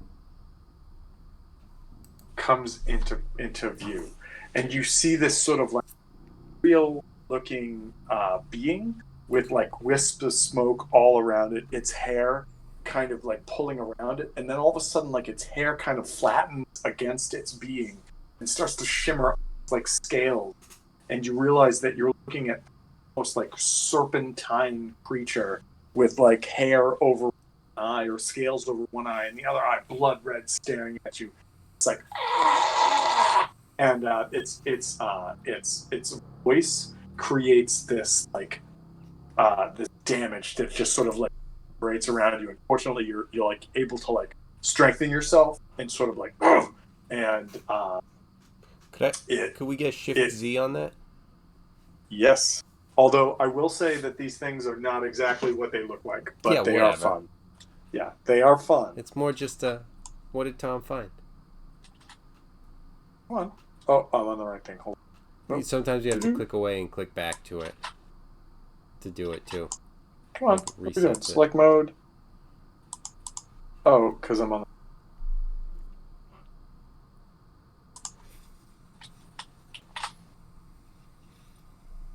Bam. All right.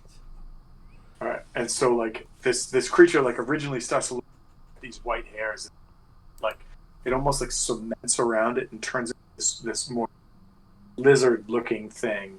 It's like Lopez, go! And you feel blast of just like necrotic energy hit you. It now goes to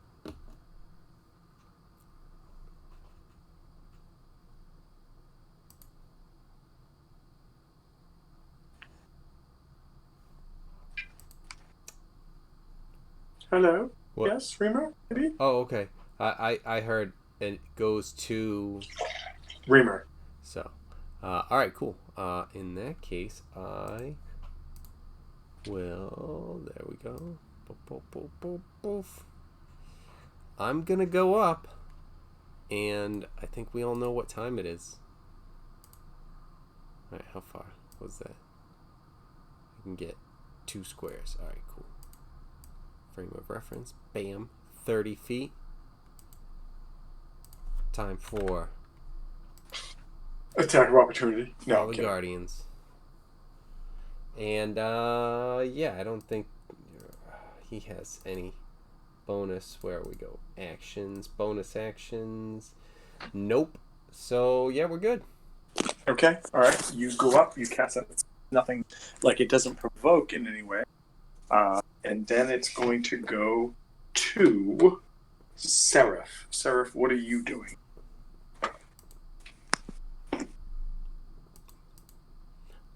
Could Reamer have also yelled out, "Why are you attacking?"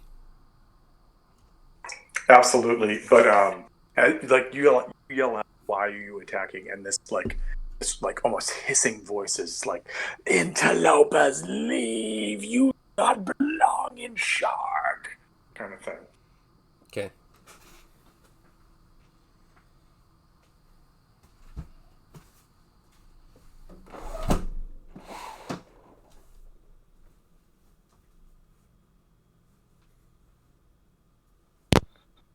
All right. Now that I'm unmuted, this Helpful.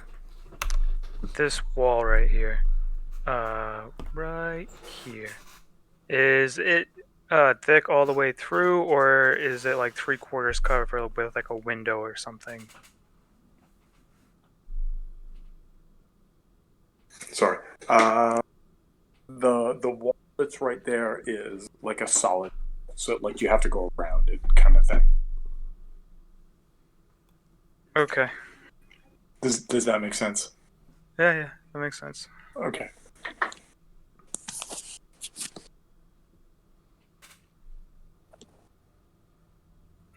Let's go there. What are, by the way, what's going on with Seraph? That's I just wanted to ask. The larger radius is like your awareness radius for the weapon, right? And then what's the smaller one? Aura of protection. Okay, Oh, all right. Yeah, and the other one is the sword glowing. Like the sort of one kind of thing. Okay, cool. So anyone that's in this radius, the bigger one, can't be surprised. Well, you guys were basically all in that to begin with. That's why everybody rolled initiative. So that's like, yeah. I mean, like my sword, technically, right here, it isn't glowing right now, just because it's not close enough. Right, but as far as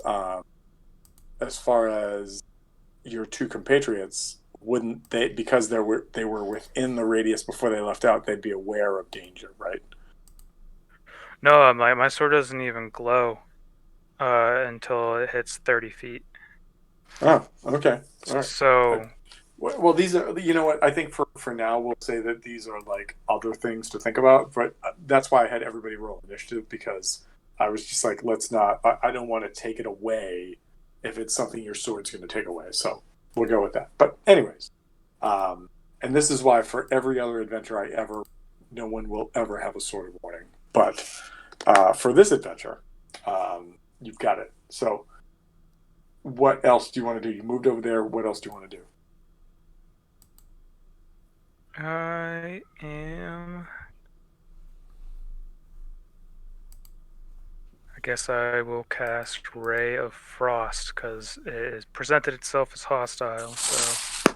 Okay. Tell me what you get to it's a Ray of Frost is a to hit spell, I believe, correct? Yes, I'm guessing a 12 doesn't hit. AC is exactly 12. bad guess, idiot.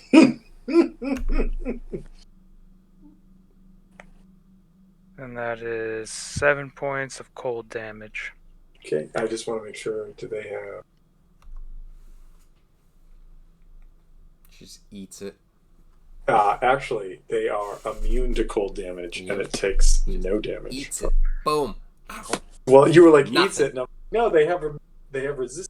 No, they have immunity to cold damage. Kind of had a feeling that might be Immunity. the case. Oh boy. Well, thanks for telling me that it has full-blown immunity. It Well, seems I mean, like, completely I guess I unaffected. could have said something. It appears it does no damage to it, but that's really just a crappy way of saying they've got immunity. She eats your cold shit like it's a fucking breakfast. Like, Nothing. wait. For you guys may not get this because it's a little bit before your time, but you shoot this guy and he just turns and raises this like looking passport and he's like diplomatic immunity. You talking Lethal Weapon too? Anyways, That's all right. the Are you doing only anything else in reference your to turn? diplomatic immunity allowed. That is it. Was that Lethal Weapon too? Because that's the only diplomatic immunity reference. That was the. I ever. think that was the very first Lethal Weapon, wasn't it? No. Just like the bad guy from Lethal Weapon 2. I've got diplomatic immunity, so Hammer, you can't sue. Peter Griffin. There it I don't know, dude. Honestly, I'll as a find that person who video. grew up watching Bust that Lethal out right Weapon now. 2, I'm fairly.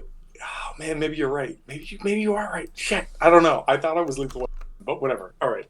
All right. So you doing anything in your turn, TJ? No. Yes. Nope. So it goes Alright. a baller. No. It goes to something else that needs to be revealed.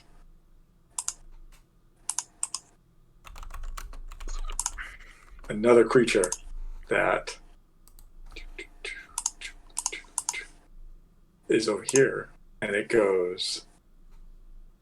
Oh man, how am I going to do this? It's going to go 5, 10, 15, 20. Now my Yes. sword's glowing. Now your sword is glowing. Yes. It's going to actually wait. 5, 10, 15, 20, 20. Here.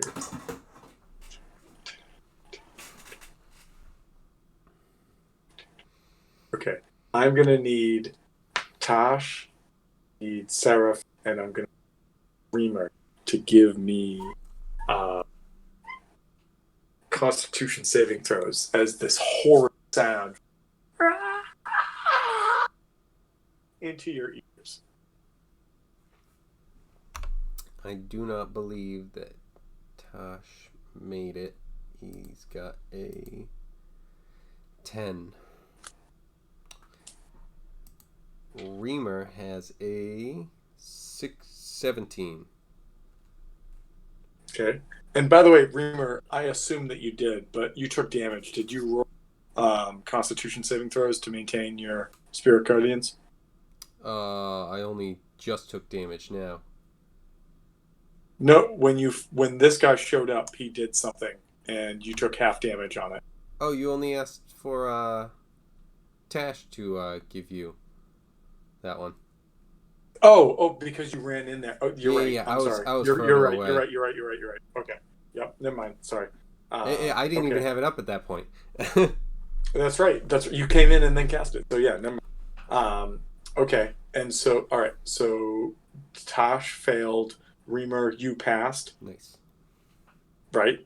I What did think you roll? so. 17. So yeah, you passed. And then If Seraph, I can declare it, then yeah, I'll decide the number. Oh, no, Tash, he passed. It was my only a option is 7. just say It yes. wasn't Then that yes. Then yes. All right. And then Seraph, what did you get? big. Then I'll have the fish, please. It's con. It is a Constitution saving throw. Yes.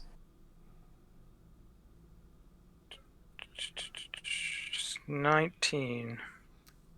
All right, you passed. So, Tosh, you're going to take full damage. Everybody else is going to take half. So let's roll.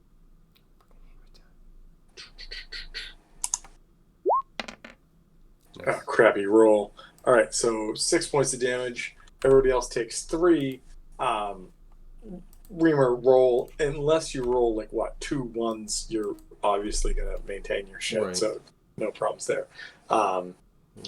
It's like, hey, roll 3d6 damage. But okay, so he moved up. He did that. Maybe that's the All right. next thing. That is the end of his turn. So it goes to Baller.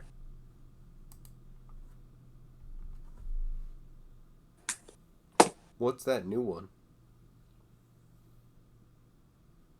I'm sorry. What do you mean? What's the new?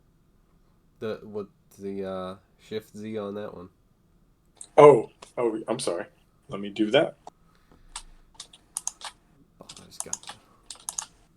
Come on. That's the old one. Oh, damn it. Sorry, click it away. Could you do it one more time? Now you're gonna have some nightmares. Okay. I didn't get to see it. And as this one comes up, it definitely is just like interlopers. The underground doesn't need surface dwellers.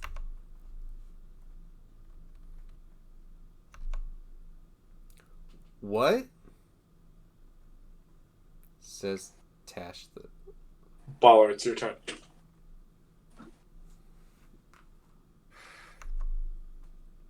Interloper. A person who starts doing drugs and joins a group of people who are heavily into that drug already.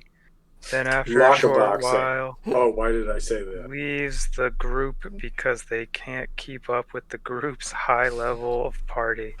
A drug party. Oh shit. They don't want us to take their drugs. Thank you, Urban Dictionary. Their drugs are too good. Baller runs around the corner, and I don't think I want to get too close to these things right now, so dodge. There we go. I'm gonna take dodge.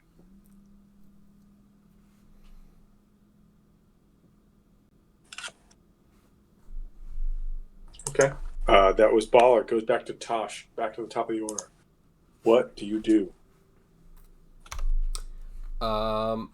He will shoot at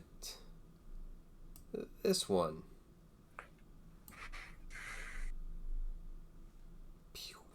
Which one? That one? Okay. The top one. Yep. Okay, so it's gonna be. What are you shooting? My crossbow, the vicious crossbow. Which is a magic weapon. Okay, cool. Is that what you were looking for? Yep, that's what I was looking for. Okay. So yeah. So that is 27. So yeah, if that's also a 12, then yeah. That is a hit. Yep. So that ends up being 11 piercing damage. Okay, that's some damage. And we'll throw another one out there. What color is that? Another shot, you mean? Yes. Okay. That one's gonna be 15. That's a hit. Less damage. That's only gonna be 6 damage. Okay. All right. Got it marked down. Got it.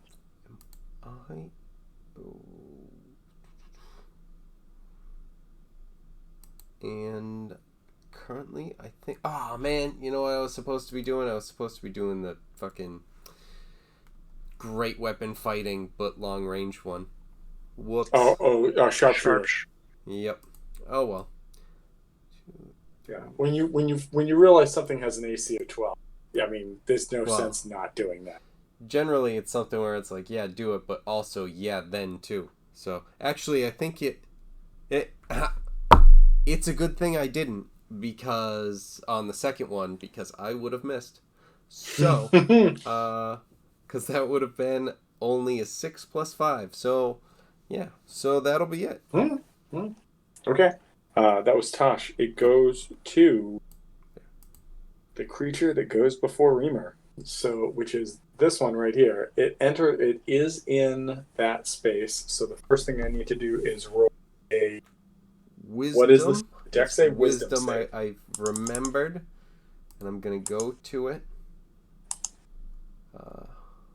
because I think it's 15 unless something has changed. Spirit Guardians. Almost a 20. So what do I take for damage? Open up. All right. So you are going to be taking 7. All right, cool. 15 points of the shiny one. What's the really good one? Radiant. Yep. So 15 points? Yep. And yeah, it's still a 15. 15 wisdom on those saves. Okay, got that. It takes some damage. What it's going to do is it's going to... how's it going to do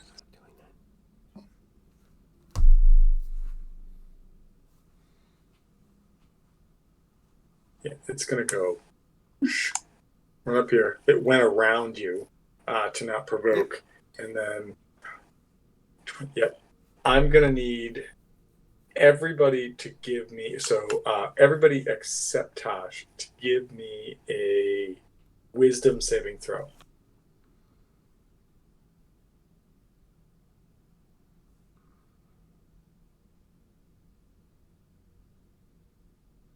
Yeah, that's right.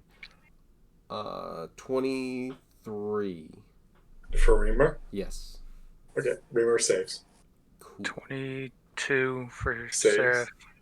All right. And a 13 for Baller. 13. It's exactly what the save is. I like some of these creatures. I'm just like, why did you even give these creatures? Like, this is so stupid. But whatever. So it comes up and it does its horrifying gaze and or horrifying visage. Tries to freak you guys out.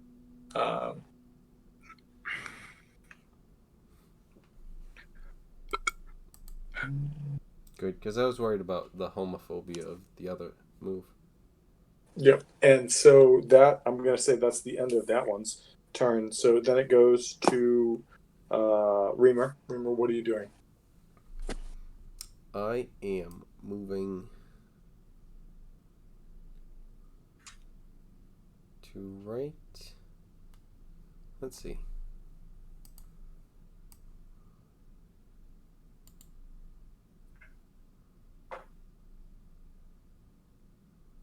Yeah, I think just right there. And I'm gonna cast what is that? My cantrip, Sacred Flame, and I'm gonna have this one make a Dex saving throw of 15. Okay. Dex. What do I have? Okay. Oh, almost a 15. But it turns into a 15, so save. Almost a 15. Actually. Oh, 15. Yeah. So, all right. All right, save. cool. Nothing. All right. Cool. So you move there. You do that. That was Reamer. Seraph, you're up.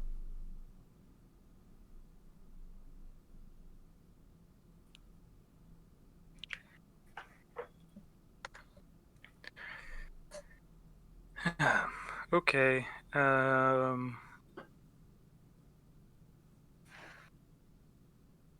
Over to this one.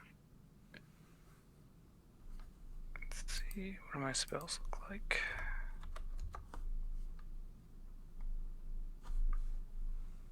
All right. Gonna get.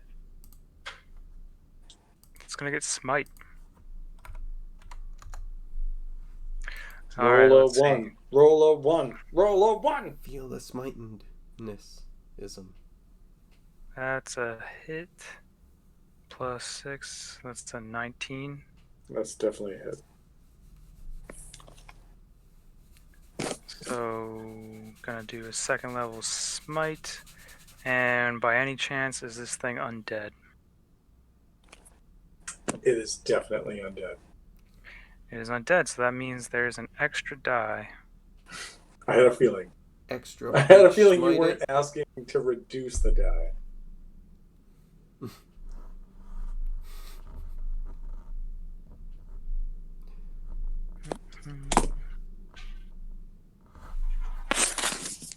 Undead and fiends. I thought it was just undead, but it's undead and fiends.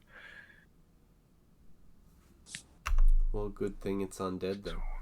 4d8.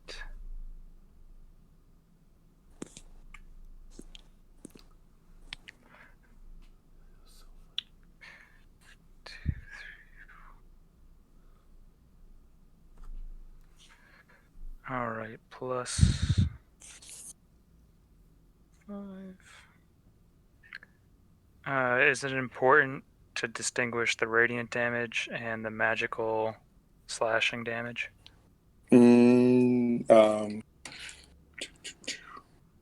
No, because it's both from magical attacks, so no, it's fine.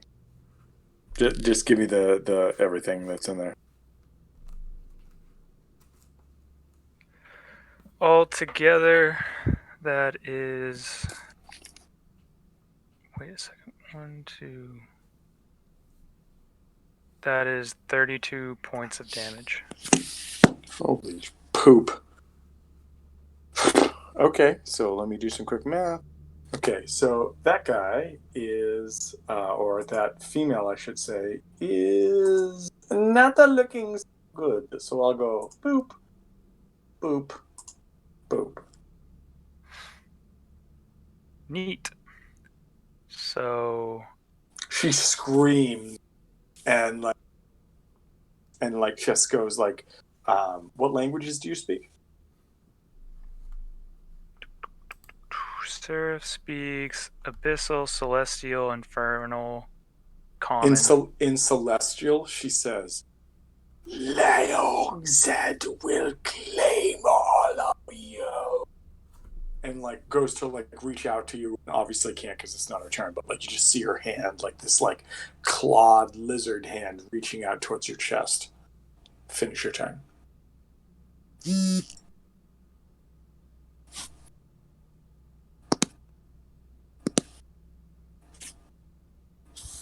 I'm almost stunned that she spoke Celestial.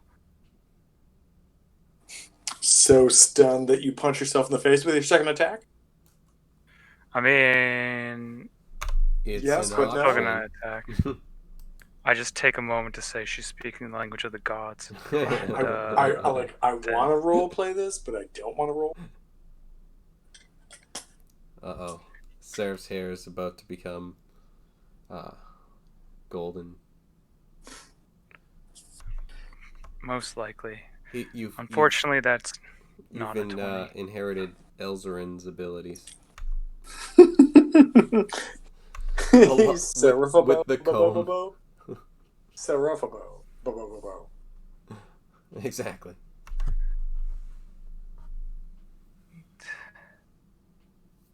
So I rolled 14 on the die. That's 20, so that hits.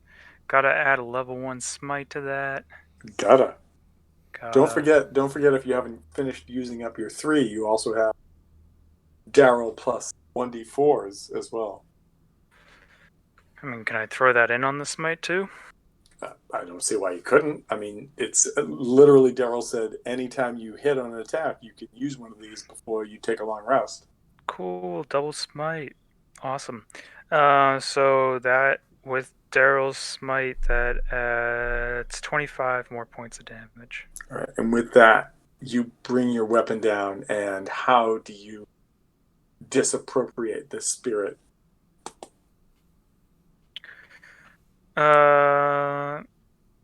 Stab it with this now holy weapon, and the smite comes down and just kind of disintegrates it like a vampire seeing sun.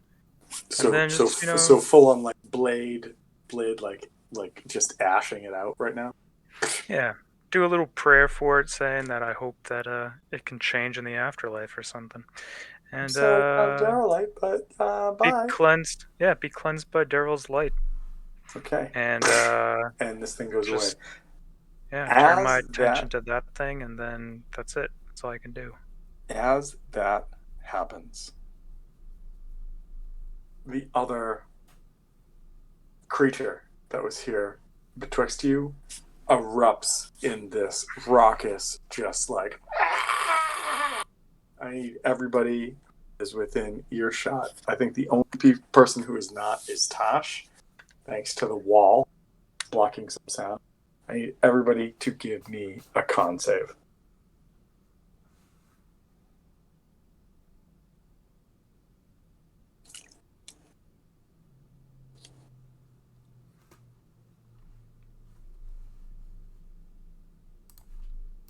No, nobody wants to do that. That is a 22 for Seraph and I rolled a 1 for Baller. What do I get for being in range of you? What do you get for being in range? Are you within the 10 feet? It's a plus 3, right? Yeah, plus 3. All right, then 13. Okay.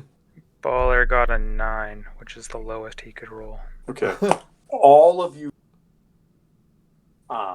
as this creature screams, "Sister!" and you are subjected to this like blast that pushes you all back.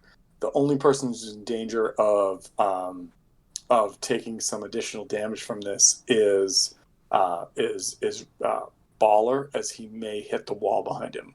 But first, let's do some dice rolls. Reduce that. Okay, and that's so many. Everybody takes 20 points of damage. That's right there. And then everybody needs to give me a strength saving throw.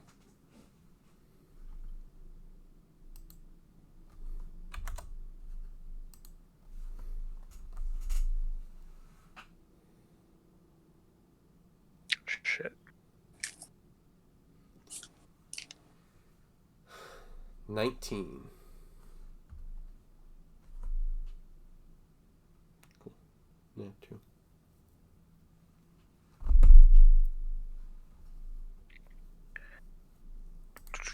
All right, we got a 19 for Seraph. Nope, for Reamer. I'm sorry, for Reamer. Sorry. Seraph.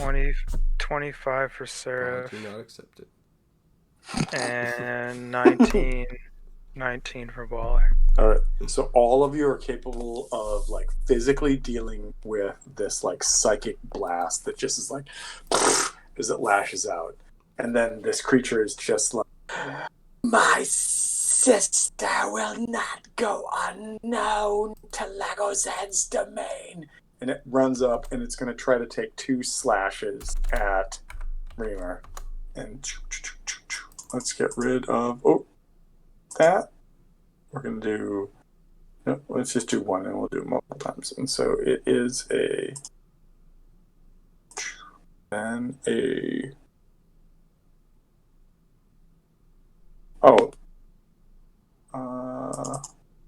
First roll. Nope. I'm going to assume a 6 doesn't hit you, so second roll. I'm going to assume an 11 doesn't hit you, so it comes up and it lashes out with his claws, but is unable to connect with you. That is the end of its turn, and it goes to Baller. That shit would barely hit Elzarin now. Yeah, they were 2 terrible rolls. Yeah, what was really terrible was the first one when it was like, a 20? Here it comes. Kidding, no, it's a 2.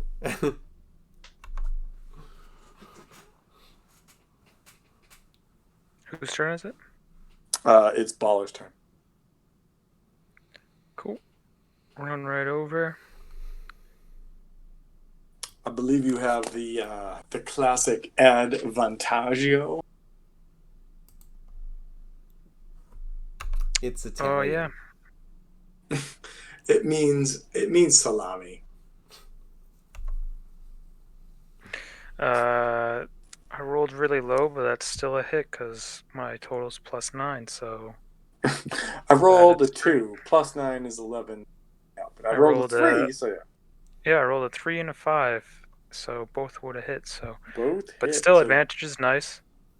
Let's roll.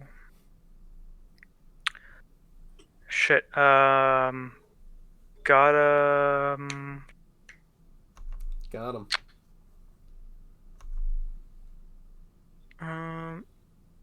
Actually, yeah, no, I won't rage. I'll leave it open to see if I get a crit or something. And attack a third time. So...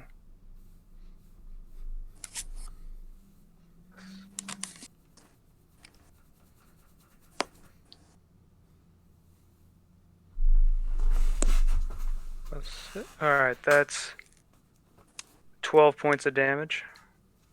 Okay.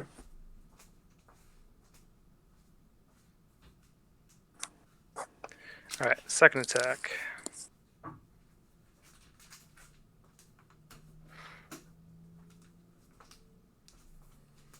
It's 23. So 16 points of damage. 16. And what are you swinging? A great sword. That is magical Plus- or not? +1. Yep. Okay. Great.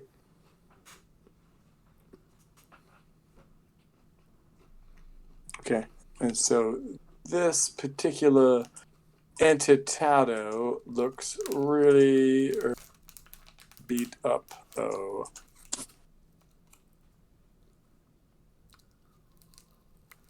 Fortunately, that is all.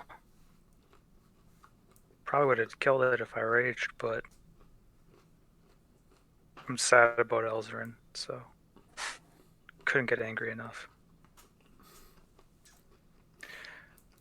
Alright, that's it. Okay. Goes back to Tosh. Tosh, what are you doing? Tosh. I'm sorry. Not Tosh. We're Tosh.0. right. We're gonna peek out and shoot at this ghost. Pew pew. Does he get any coverage for being in melee? I can't remember for 5th edition. No, I don't think there's. No, he does anything not. With You're that. right. Yep. No, 5th edition does not have it. Yeah. And that will be that first one is a hit. And if it's a 12 or more, then most definitely. Yep. And that I want to do. I'll do it on the second one. Because I'll do a sharpshooter one. So that ends up being 6 points of damage. Okay. And the second one.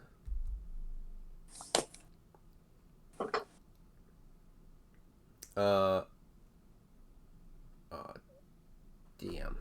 All right, I went sharpshooter and it missed. That's the pro and con. So all right. Goes to. Oops, sorry.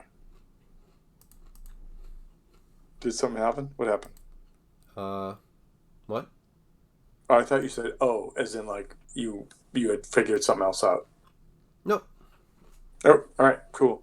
All right, so then it goes to. Unfortunately, the dead banshee. So the dead banshee's gone. So it goes to Reamer. Sacred Flame. Dexterity saving throw. Dex saving throw. What's my mod?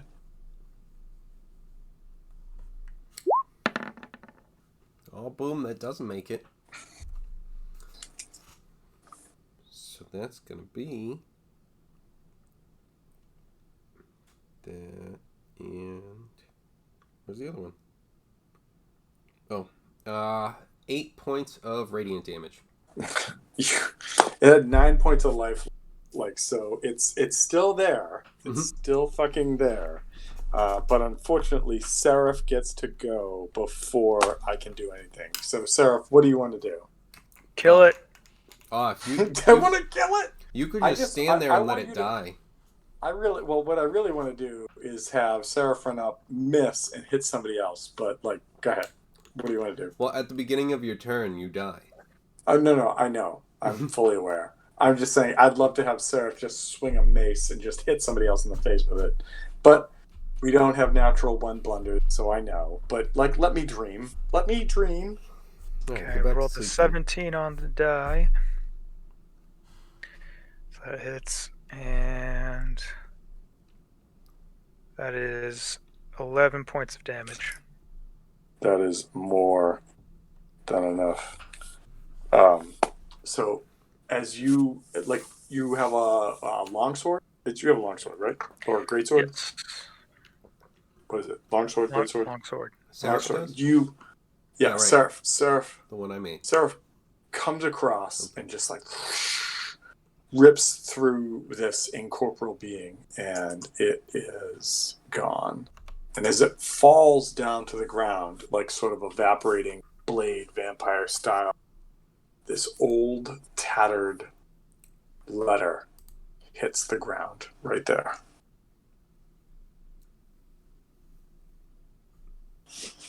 Like where it stood.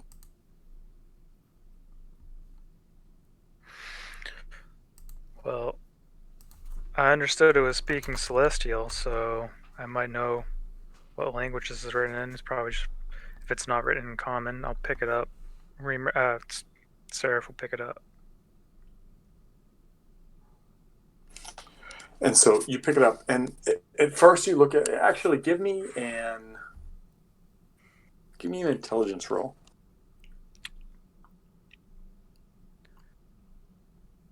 $13. Okay. You can make out most of this letter, and it starts off and it says, "My dearest Vesperia, Loegzed needs more and more." But it is, and it breaks off, and it seems that there's several lines that maybe are like unintelligible, and it says, "But we will continue to do what we can, and when we can, we enter."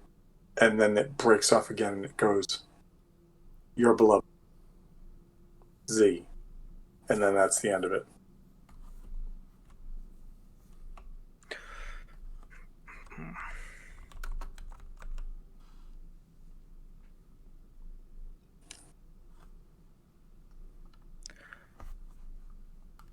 Are you sure you want to...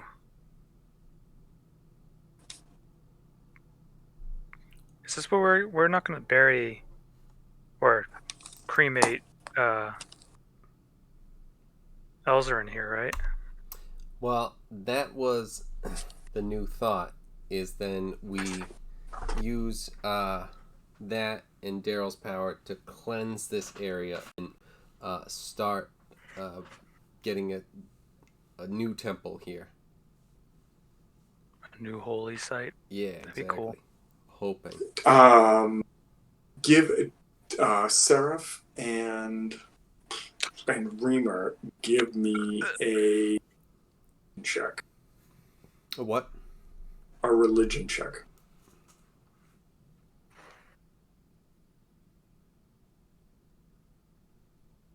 Oh, nice! I rolled well. Dirty 20. 10.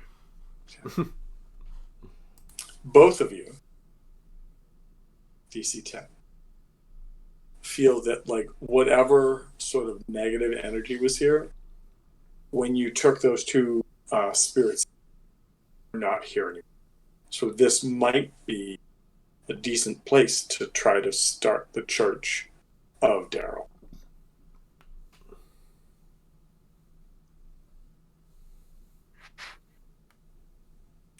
Cool. All we needed to do was give them the favor of dying, and now we got this place.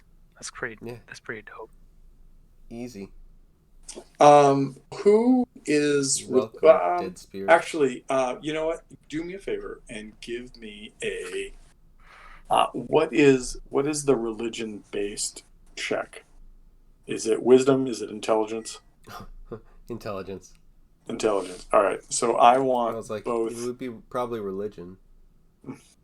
All right. So give me a religion based check, but I was going to give you the benefit if you had advantage in that particular skill, from both Seraph and Reamer.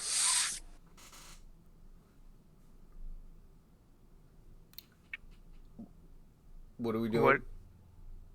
So, Seraph and Reamer, give me a check. But if you have advantage, you can use your proficiency in that. You can just give me if you want that. Like if that's a better. So religion. Yes. So religion. Okay. Yeah. All right. It cut out perfectly every time. So give me a check. What? What? God damn it! A thing All right, with a- so I'll just choose my highest one. 22. Okay. Reamer? Oh, sweet. 21. Okay. DC 20. Both of you know that was at some point, like almost like primordially, there was an entity revered by the first sentient races, those that sort of crawled out of the dark. And that entity was known as Laogzed. And Laogzed was often known as the one that hungers or the unsatiable. And that really tribes of humanoids that, whether they were like lizard folk or humans or whatever, that fell under the sweat and the sort of like capulation of Laogzed would often fall to like cannibalistic human sacrifice type religions.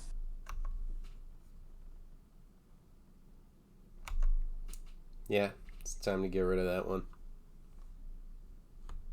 Give Yeah, me that place needs actually a lot you of both prayer. because you both rolled so high.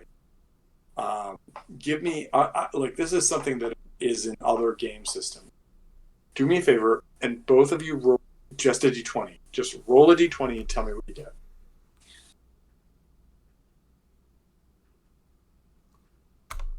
18.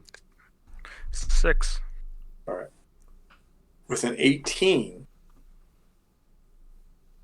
you realize that Laogzed was often depicted as either a giant frog, a giant lizard.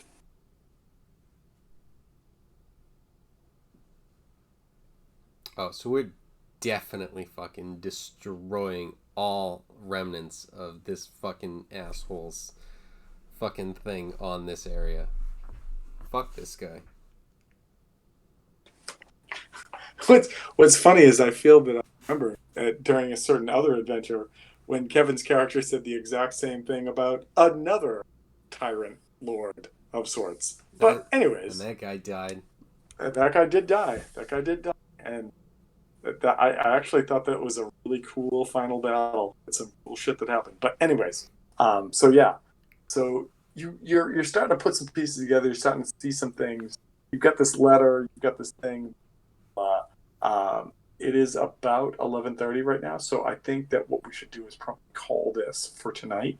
I have a quick thing of business I want to talk to you guys about, and in no way is it something that's going to be a brain strain. But I had a chance to pick up the Rime of the Frost Maiden like adventure the other day, and like for cheap money. Like it was something like it was like, oh, do you want to have price here? Get it. So I started reading it. I've only read like and it sounds super fun. Like the D&D is like D&D Beyond is, and everybody else is touting it as like adventure horror. It's more like adventure horror comedy, and I think that that's fun, and I think that with the right people that could be super fun. I know that we are all involved in a shit ton of games right now, and that I don't want to overstress anybody. I love playing Shard. I love that you guys are starting to figure out the world around you right now. I want to continue doing it. If we don't want to do that and bring other people in, I would be happy to start that game if you want. Also, I know Lucas's game Monday, Tuesday nights is a it doesn't have like a long-standing campaign. It doesn't sound like it's something you get to a point and then just be done. So I'd be happy to try to introduce that if you would like me to, and if you don't, then not. But I wanted to put it out there and just say that it's a possibility. I have it. I'm reading through it right now, and I would love to run it because I have it. Might as well have a good time with it. But if it's something that you don't want to do or that we don't have time to do, that's understood as well. But I wanted to put it out there to you guys as options. The only thing I would like to do is I would like to make sure that we have a group that does it that's bigger than just the two of you, because I love the dynamic of just DM and two. More personalities. Yeah, exactly. Like I told Wolfgang and Brian on Saturday night when you guys were having a private chat, I'm like, that game is the game that makes me love playing D&D, because it's just like there's such if you'll pardon the vulgarity, it's such a fucking ridiculous just dynamic between everybody that I'm just like, yay. Like, I get so excited about playing that game. It's just fun. It's just a good time, And I would love to recreate that as the DM if we can find like a good party balance kind of thing.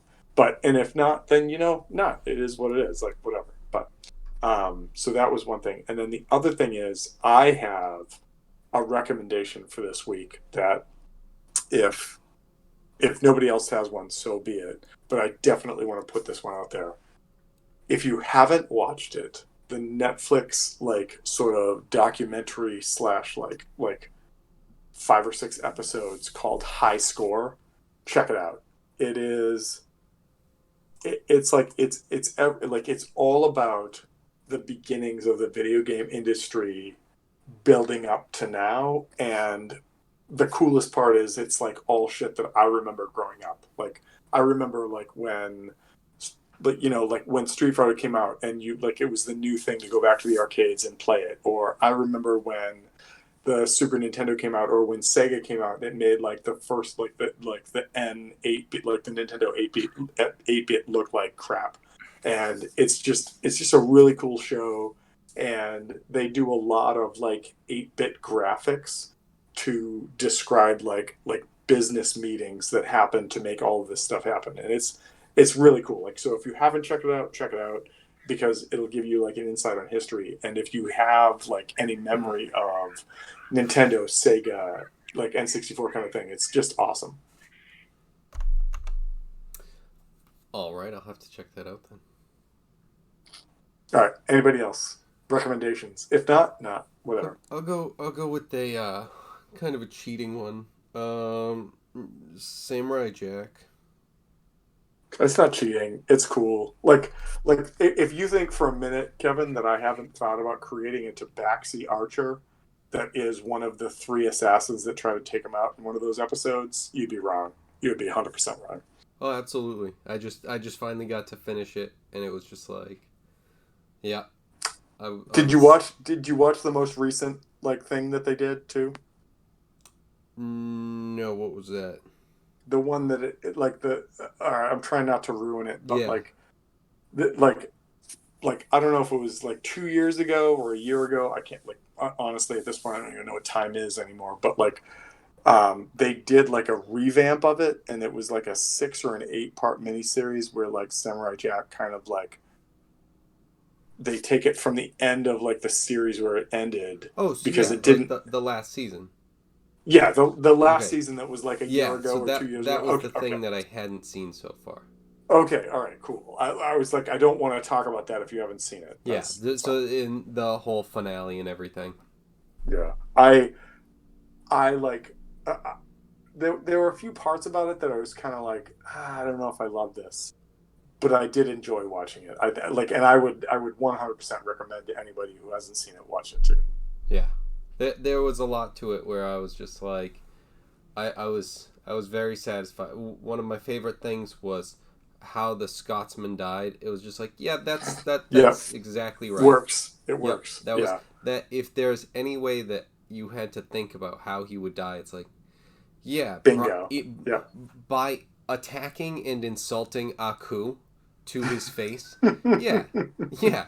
In an unwinnable battle, he's just He's gonna do it. attacking Aku, making not even a single dent in him, and just insulting him right there. And he's just like, "You shitting me?"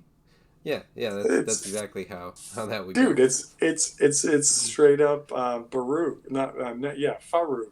Just like, do you bend your knee? And I'm like, no, I don't. Yes. Just it is what it is. But there's no Celtic magic for you. Yeah, like it would have been cool if it was, but fucking DM Instead, TJ didn't instead do there it. was just dark magic, and then There's dark magic and then depth. then that just changed everything for your next guy. Yeah. I know. It actually not only did it not change everything, but it also made it creepy for everybody. Right. But anyways, TJ, anything to recommend? Yeah, you might have seen memes about it or just like a shit ton of ads. Especially like I found out about this through memes and I'm like, what the hell is this game? And I saw a playthrough of it earlier. It's Among Us. Okay, so I've been considering this. Do you have this game? No, Okay. it's something that I think we could just Wait, get is on this the one Steam. with like the Yes. weird robots that look like they're the Teletubbies? Yeah. Basically, and it's just there's an imposter and stuff. Okay, because I forgot. I'm so glad that you said this because I was actually planning on mentioning it to you guys, and then I fucked up. I saw a playthrough of it, and I mean, it's essentially like I showed you the card game Rick and Morty, which is like you got to find the parasite of the Right, group right. and stuff like that. And then we killed you like every time you were real. So like I feel like this game would just be fun to play. Like Yes, this this would be something that I would just get everyone in on. yeah, absolutely. Wolfgang, Brian, it's Lucas, $5. Taryn. Okay. Yeah, And we can just I would jump get- on and just the group of us can do it together, like whenever people are available. And then I don't know if we can get like the group of us and play with like other people, so that way it's something where it's like there's just if we only have like 3 or 4 people, it's like rather than play like a small it's a minimum game. of 5. Yeah, so it's like if we only have a few people, it's like we can jump on and have just a public thing, so we can at least still play. But yeah, It's 5 to 10 players, and I feel like it would become like the first few rounds are going to be difficult because I saw like a playthrough. Spiffing Brit did it with some friends, and it's like a logic game saying I did this, I did that, but then someone who knows the game, Yep. like the more you play, the more you know each job. So they would like. There was one guy in the group who was like, "What's that job? Like, how did you do it?"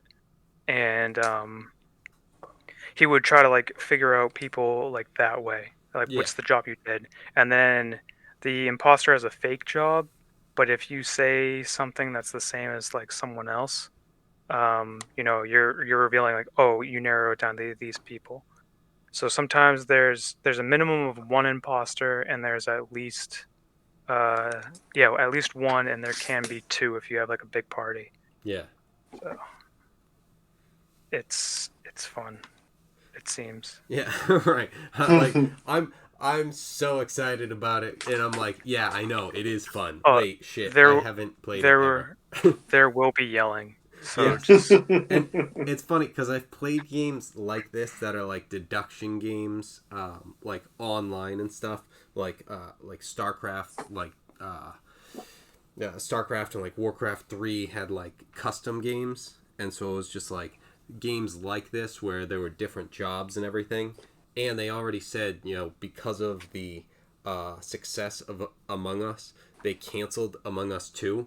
And they're just going to focus all their efforts on this and just making it better. It's like, Jesus Christ. It's like, this came out of nowhere, and everyone's just like, I'm in. But it's going to be, I'm going to have to, $5? Oh, I'm in. What? So, yeah. it's crazy. It seemed like a lot of fun. Like, I don't know much about it, but the some of the strategies they were doing, like people can look at cameras and stuff like Mhm. that, and the monster is able to vent, like meaning Yep. go into the like a vent, and they're the only one with that ability. And it has And shortcuts to like different rooms and stuff. Well, And well, I saw a meme today that was like, "Hey, Red, are you okay?" And then all of a sudden, like Red's hands started flying at somebody, and it was like, "No!" And I went, "I don't know what this game is, but I want to know more about it." all right, so yeah, that's been just the all right. Everyone get it. Just when are we playing? I guess is the question. Wait, and what is the name of the game? Among Us. Among Us. All right. Well, and then I also saw something today where like the one of the original designers let out like a spec of what the bot's actual anatomies look like, and it's horrifying. Yes. Yeah. Yeah. It's like a human skull, but it's like crunched down into like a Crunched down with bird. like a weird like lizard neck or something. Yeah, it's Yeah. just crazy. And like the eyes like stick out because I Yeah. saw like a meme where it's just like, you know, thanks, I hate it. It's like the canonically or however it is. Canonically. Yeah, that. You know, It's a stupid word, I know. it's like that. It's like the actual figure for like, you know, whatever their anatomy is. It's like, oh my god, that is spectacular.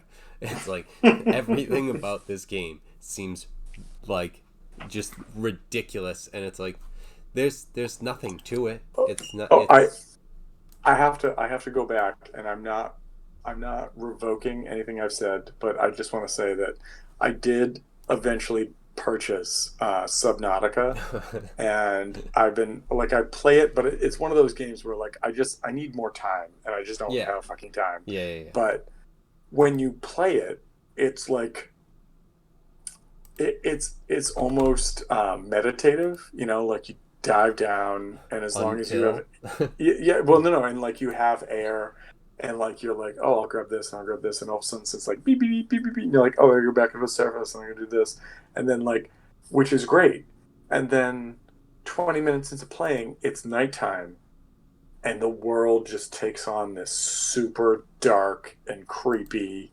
atmosphere.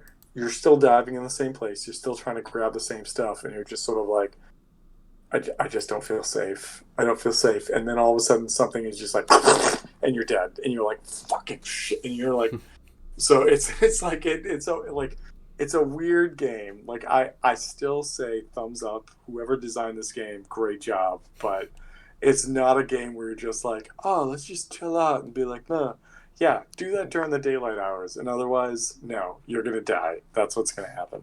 All right, I bought it. I have Among Us, so I will try to check it out. If not tomorrow, the beginning of next week, because tomorrow I got to deal with a bunch of shit. But the other two things I wanted to ask you guys, or at least put to you guys right now, is as you guys have sort of like ventured further and interacted more with this world, is it becoming more interesting to you, like because of like the levels of subterfuge and weirdness, or are you just like, this place is fucked and I don't care about it? not the second one where it's like, you know, I don't care. We've only seen a little bit. I mean, we kind of got a little bit of more layers and stuff with it again today, and so it's, you know, it's starting to get into, you know, more stuff, and I find it, you know, fun. Cool. All right. I just wanted to make sure that you guys weren't like, just like, oh, we're in a place and stuff and kind of thing. That's all. No, and, I've already- I mean, and it's, you know, like what you were saying, if it's something where if we're, you know, moving on from this game, it's not because it's like, it's whatever. It's like, it's unfortunate, but yeah, absolutely. Sometimes, you know, better opportunities present themselves. Yep. All right. Fair enough. And then TJ, I didn't want to cut you off either because I know you were going to say something. No, I've already shared my frustrations about it. So just I need gold.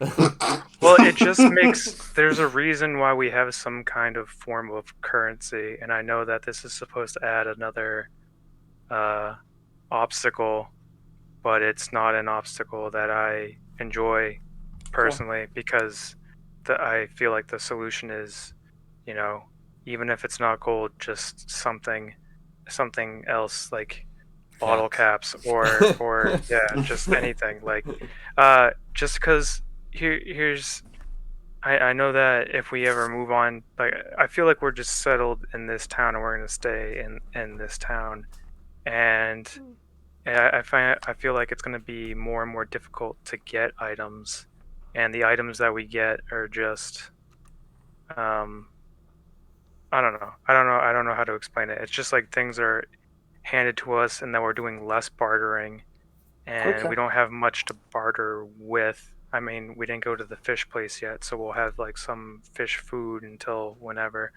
And then if we go to a new place, like a new town, I guess we'll start at like a decent reputation, maybe, or you know what I mean? Like this place is so far removed from everywhere else that it's like, how does that kind of Yeah. pull No, carry I with us? mean, We would like have to start over, and those and are very real and questions.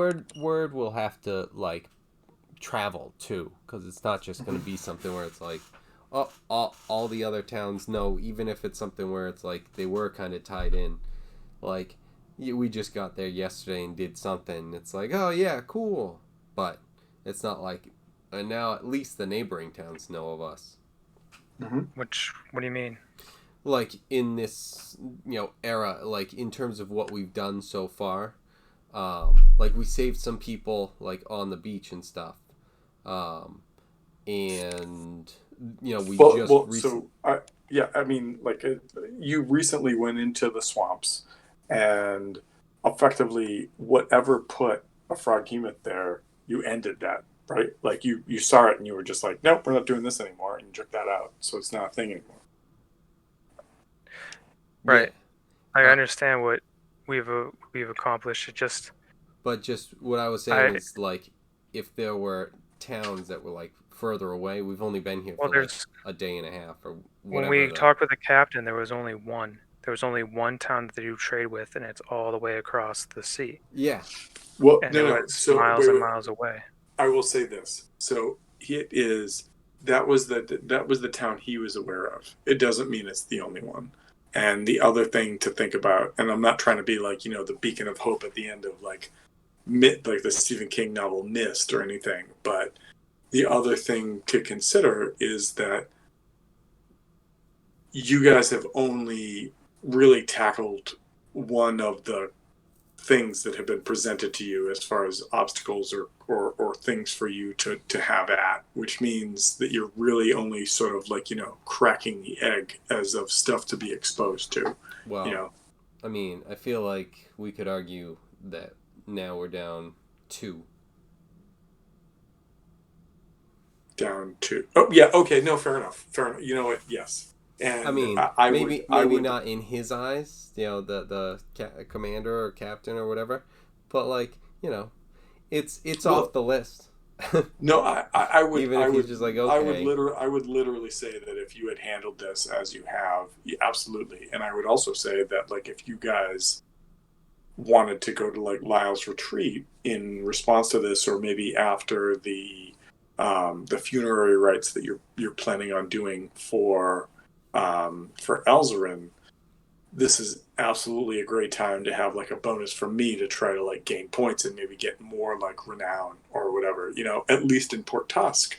And do you declare this as like maybe like the port that you sail from or whatever, or do you continue to work here, try to build yourself up, and then go, all right, we've done as much as we can here, what else can we do, and spread our word? Or maybe we do something here, like start a shrine, start a temple, so these are things to think about, like as far as like moving forward. And TJ, I know that this is a level of frustration with you as far as like like, well, how much does that cost? Is it 10,000 gold? So let's go earn that, as opposed to just like, let's earn some favors and do it kind of thing. But Well, I'm in. it's all just so broad. Like I Mm-hmm. know big picture wise, I can understand that you're telling me things are good and you can be rewarded for this. and I know that it's not like this just isn't an instantaneous reward. It's rewarding over some time, and so it's making me think when, and then I just don't know when it's going to pay off, and I don't know how much. And then we just keep going around and like getting these favors, but it's not something that I see immediately or anything Okay. like that. Well, I think too, part of that will probably be when you try to cash them in, right? Like when you try to ask for a compensation for a favor or a compensation for what you guys get out of the fish market, etc. Well, So, that's also the whole thing too is uh how much of an ask, because like when we came into town, it's like, what do we have to do to get land around here? And it's like, okay, maybe it's not that populated, so just conquer it outside of town. And now you're outside of town, so we have some land now, but it's just, I don't know. I don't know. I feel like there's still no basis for us trading in town. all right. Well, then let's do this. When before we meet again next week, like next Thursday, let's shoot me some of your like your top three things that you want to accomplish. And that would be like you can do six, three for Baller, three for Seraph, or just top three things in general. And then what I'll do is I'll try to make sure that if I can't address all of it, maybe I can address some of it, and we'll go from there. Is that fair? Sure. All right, cool. All right, and then in that case, When are we playing guess. Among Us? we will all meet up again on Saturday night or Sunday night when we do Pirates. Kevin, I did have a chance to read through the stuff that you sent out as far as boats. Yeah. I'll probably be introducing that slowly and over time, so that. Oh, okay. Like we don't need to have that No, memorized for Jesus Saturday, Christ, right? no, Okay, because yeah. then I'd have to have it memorized, and Well, that's there's why I was no like, I way read I'm it and I doing was that. like, oh my god, like I don't even know what ship he wants us on. So No, okay, cool. it's probably gonna be like that one's gonna be one where it's like I had it up earlier, but who cares? I do think that the most like and TJ, if you haven't read through it, it is what it is. But like I do think that the most like sort of like identifiable or like most respectable thing that Hal can do is be the quartermaster and help with like charting the ship and etc. Like because there were rules that were specified out. Mm-hmm. But I also think that as the captain, you get the call as far as what the rules are. So like I would put my hand in and be like I would probably make them best quartermaster based upon like skills and whatnot. But if not, then whatever. So that. Yeah, I'd I have think to look at it. The only other thing. Oh, and Kevin, the only other thing that I was thinking too is that like if we take one of our main characters out of like combat to make them go like work a ballista or work a cannon or work a catapult or work something like that. The only like my thought as a player / DM is that like those characters should be able to like grant a benefit to those attacks because like they've taken themselves out of another role to do that. right. And I mean, do with that as you will. Just reading through, that was my thought. Is that like, if Hal isn't a quartermaster and is just running around waiting for like a ship to like board another ship, it would make sense that he would help out with like a ballista or a Bargula or whatever that weapon was. I think that's gonna come into play when it's like trying to hit, because I think. Well, one of the things that I actually thought about was like what it would be cool if, as the DM, you provided characters the ability to put skill points into like that role, like cannoneer or quartermaster or whatever, so that they got better at it, kind of thing. Yeah. And again, deal with that as you will. It was just a thought. No, absolutely. That's that stuff's all like cool stuff where it's like, yeah. I mean, that's one of the things I dislike about 5th edition is how much the skills don't really grow. Yeah. And then how much the D20 really affects that in that case. Because if you really, really, really focus on something, you can get like 30%, 40% if you have the right race. 40% better. That's all we're doing.